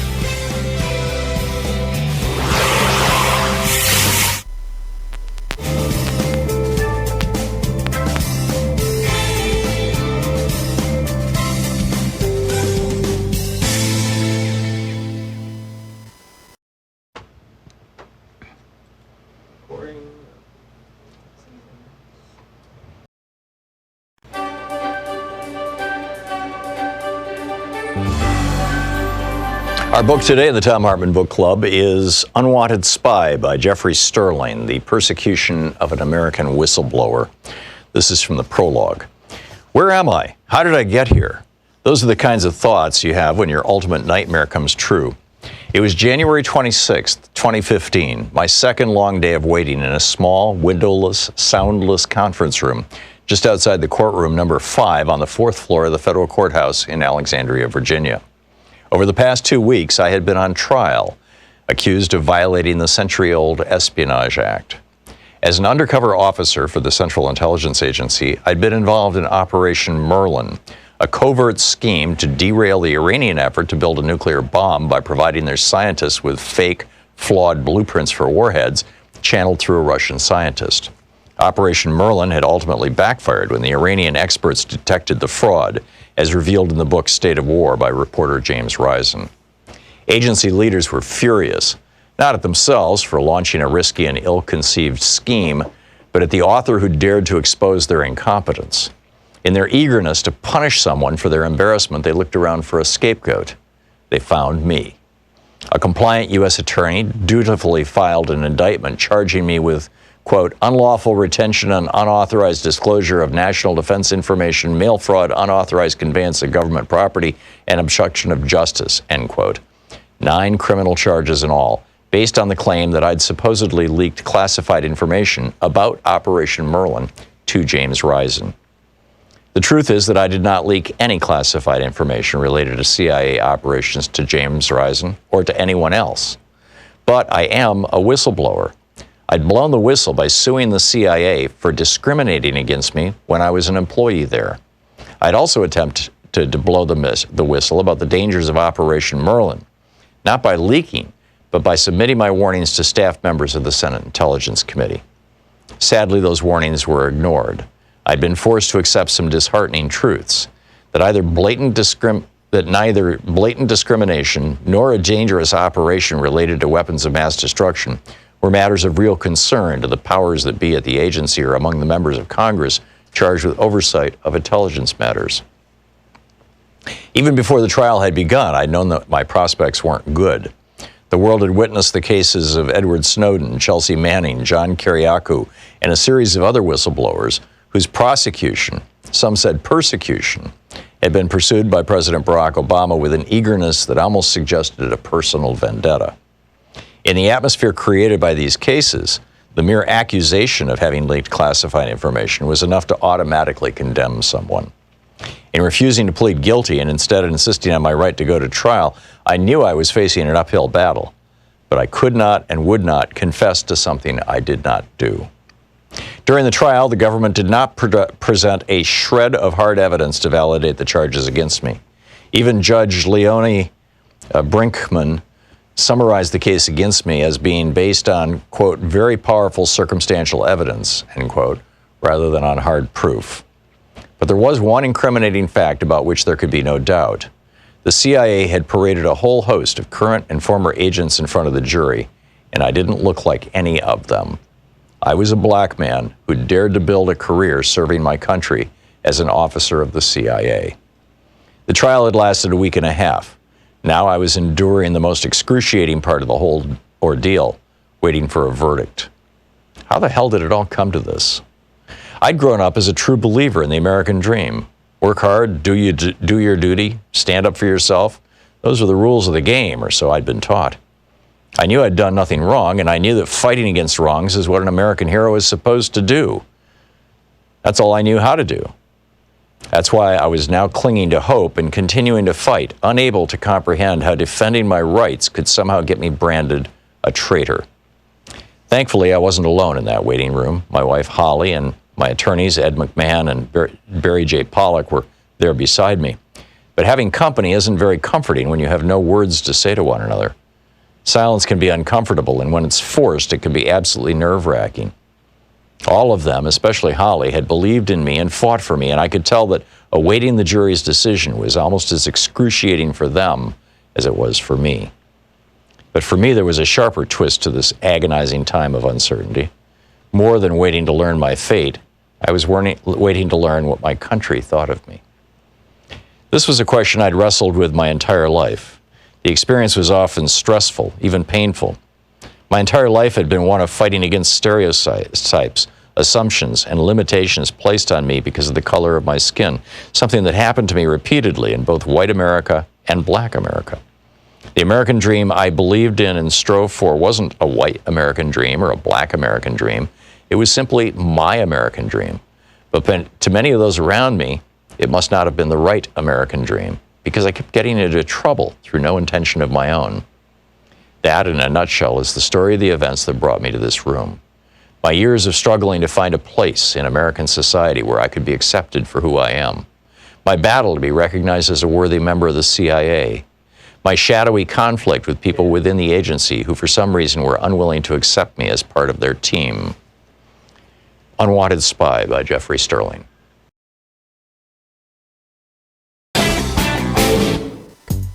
Coming up on the Science Revolution, as the Georgia governor rolled out a new death panel coronavirus plan, Dr. Andrew Glickson is here on the coronavirus versus climate extinction. While we're dealing with COVID-19, we're also hurtling toward extinction. Dr. Justin Frank drops by saying Trump could see dead bodies from coronavirus and just step over them. What? Also, Greg Palast explains the secret history of the Deepwater Horizon, BP's second blowout. It's the 10-year anniversary for Deepwater Horizon's debacle. Find the Science Revolution wherever fine podcasts are available. Welcome back. Thom Hartmann here with you, 34 minutes past the hour, and Deborah in Minneapolis. Hey, Deborah, thanks for listening to KTNF. What's on your mind today? Well, thank you. My concern is about a lot of people are in the same predicament as I am because I don't have a computer or smartphone or anything. But the post office is my connection to receiving bills and payment of bills. So I won't be able to do that if we don't have the post office. And they're in going to house, rain or shine. They are essential people also, and that's my concern. I agree with you, Deborah, and I will be very, very surprised if the Republicans allow the post office to fail. I think the political price that they would pay would be huge. But on the other hand, these guys seem to have absolutely no soul. I mean, there's no other way to describe it. It's really so sad, and they are so beholden to companies, non-unionized companies like FedEx that pay a lot of their bills. Deborah, thank you for the call. Kyle in Albany, New York. Hey, Kyle, what's up? Hey, Tom. Well, I guess my point piggybacks on a lot of things you've already talked about today. We're in New York, so ever since the governor declared that we had to go on lockdown, my company is essential. We're heavy construction, HVAC, and we actually build hospitals. So, and the mindset of the typical person that works there, they're trade unionists, and they're, I would say, essentially very anti-government, as if you want to generalize it, right? So, of course, they don't believe anything that's going on. They're everything that we're talking about at first with the hand washing and then the masks and everything. These guys just don't want to listen to it. They don't want to follow the deal. And now, for contingency on reopening, all the fire marshals, like we have a job in Saratoga. It's with a university or Skidmore College. So everybody's involved, college, contractors, fire marshal. You have to have 6 feet apart. You have to wear masks. You have to do that. Fire marshal reserves the right to go in and all that stuff. And of course, all that I hear about from the people that I'm working with is how they can get around these rules. And I have to bite my tongue. And I've decided that I'm going to start talking about public health. Like, this is not about you and me; it's about the public health. And if you don't understand that, I can't talk to you about it. Yeah, it's like the guy who called at the end of the last hour. I mean, he's operating from a completely different data set than you and I are. He's living in a different reality. He believes that this coronavirus is not that bad. It's, as Tucker Carlson said the other day, that it's like the common cold, as Rush Limbaugh has said numerous times, that, the flu kills 30,000 people. What's the big deal? We have 60,000 dead. He's operating, and the guys that you work with, and this is the result, frankly, of listening to hardcore right-wing hate media, is that they come to believe a reality that the evidence does not support. Fewer than 1% of Americans have this right now. We've got 1 million confirmed cases. There are 320 million Americans. So that's like less than 0.3%. And yet we've got 60,000 dead people. Whereas, in a flu season, you get, large chunks of the population get the flu. Certainly more than 1%, which would mean, if 1% of Americans, if we still have the same percentage of deaths and we had 1% of Americans who had it, 3 million Americans, You could assume that you would have 3 times 100. You'd have 1.8 million. You'd have 180,000 dead Americans. Or if it was 10% of Americans, and I frankly don't know what percentage of Americans get the flu every year, but it wouldn't surprise me if it was 10%. Let's just use that as a, for hypothetical purposes. If it was 10% of Americans, and with 1% of Americans you have 120,000 dead, you'd have 1.2 million people dead. And that's a hell of a lot of dead people in the United States. I mean, now you're approaching the number of Vietnamese who died in the Vietnam War.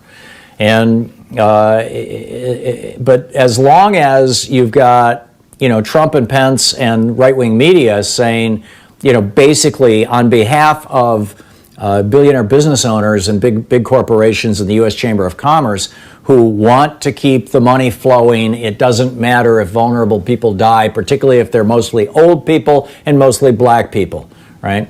This is their mantra. Hey, it's just killing old people and black people. Why do I care? This the mantra of the white working class. And the reason why you should care is, number one, it can kill you. In fact, it looks like it's killing a lot of people with strokes and heart attacks that aren't even being diagnosed as COVID. The death rates are up substantially in pretty much every country around the world. The non-COVID death rates, and you wouldn't expect that. And secondly, you can bring it home and it could kill your parents, it could kill your friends, it could kill your kids. But we have these two different realities, and it's real unfortunate. Lynette in Waconia, Minnesota. Hey, Lynette, thank you for listening to KTNF also. What's on your mind?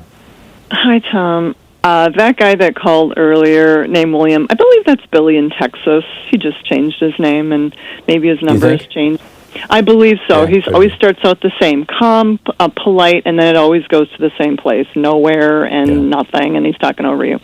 But anyway, it makes me sad and mad at the same time because it's like in America, like I've tried to tell people about that movie, Michael Moore, Where to Invade Next, and if you said that to that man, William, and you said, people in Germany get like up to 6 weeks paid vacation, and he would be like, well, you mean they're forced to take vacation? Oh, that's terrible. And it's like, this is what I hate, this phrase that I hear people, the right wingers say, radical, liberalism, or it's like, yeah, we want you to have health care and good paying jobs and a nice life. Oh my God, be very afraid of that.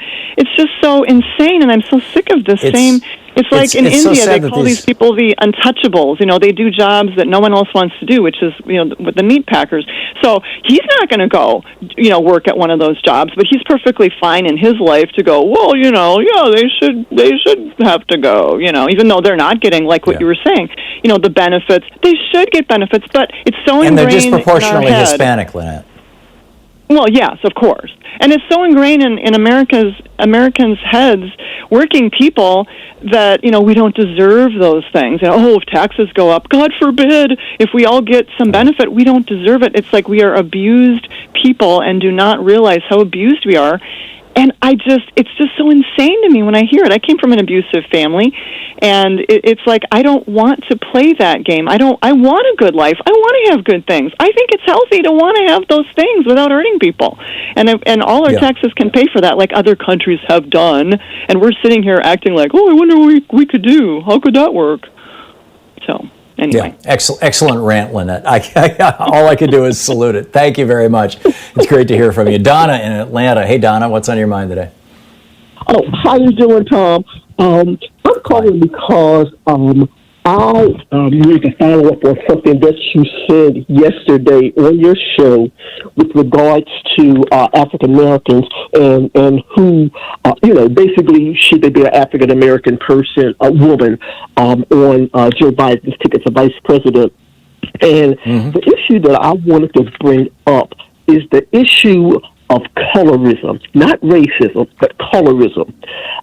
Personally, I think that Stacey Abrams, Kamala Harris, Elizabeth Warren, I would be honored to have either one of those women on the ticket because I think they're all wonderful.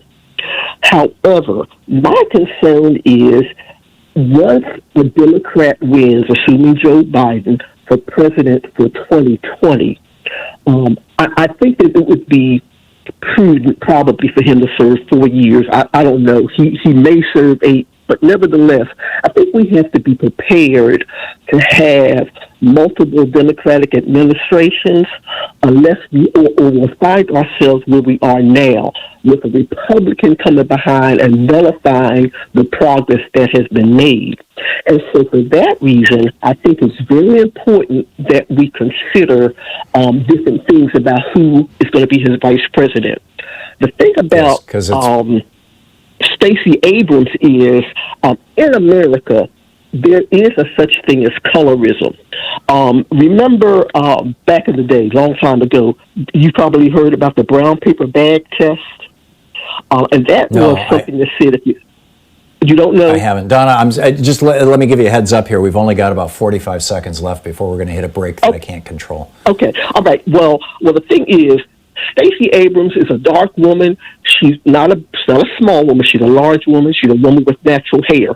She's going to fit more into the mindset that people have a mindset of her in the role of a mammy. They won't see her in the role of a leader, and I'm afraid that that's what is going to impact a lot of people, even though it might be subconscious when it comes to Stacey Abrams and putting her on that ticket. So I just wanted to put that out. I think colorism is very real in America.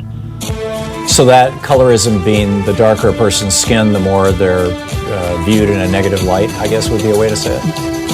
That's it, yes. Yeah. Yes. Okay. Yeah, I've heard about that. It's not. This is a real tough one because I remember back in 2008, one of the number 2 guys in the Democratic Party in California on this program. He's African American, and he said, "Don't vote for Obama because America will never elect a black man." But we got one. Listening to Thom anyhow, Don, Hartmann. I got to run. Visit ThomHartmann.com for audio and video archives. Boy, what a complex situation. We'll be back. I'll pick up more of your phone calls in just a minute. It's 45 minutes past the hour.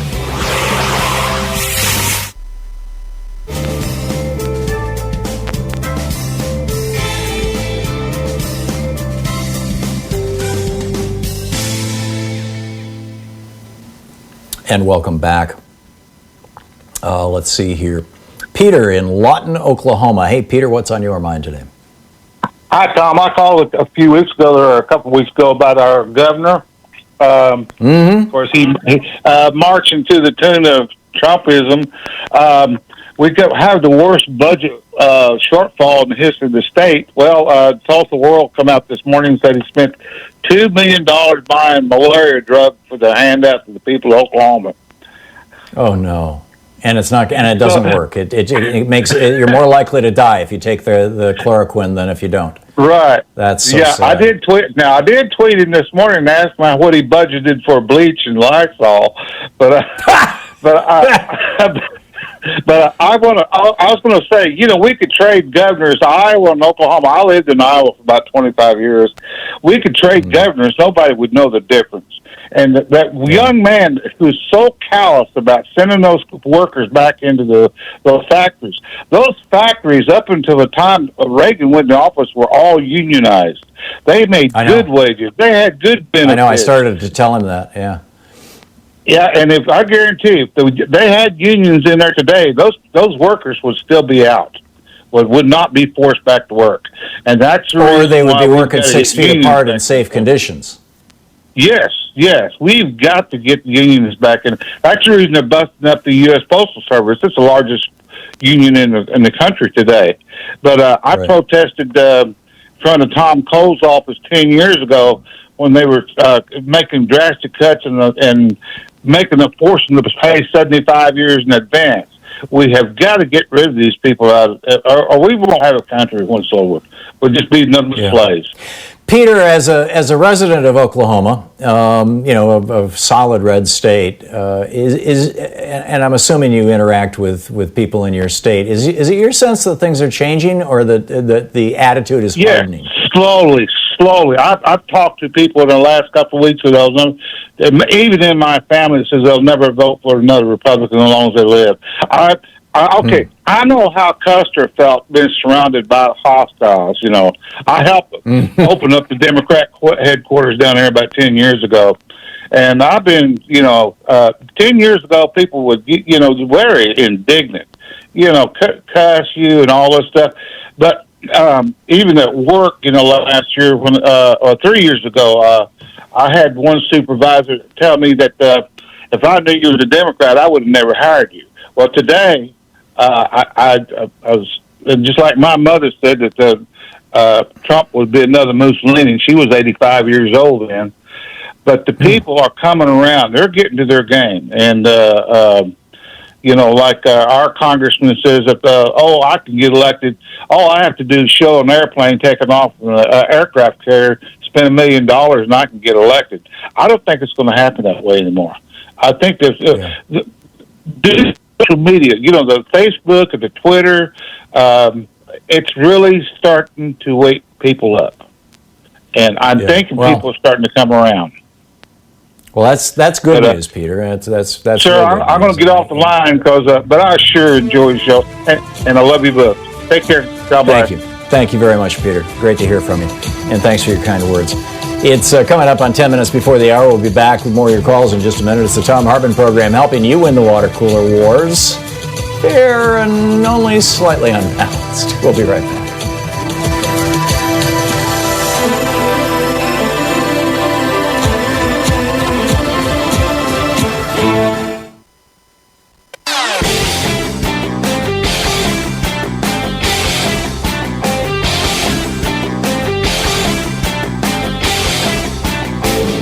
Did you know that Ronald Reagan committed treason to become president in 1980 and George Herbert Walker Bush was in on it and he avoided being prosecuted for this in 1992 with a little help from Bill Barr? It's on page 116 of my book, The Hidden History of the Supreme Court and the Betrayal of America.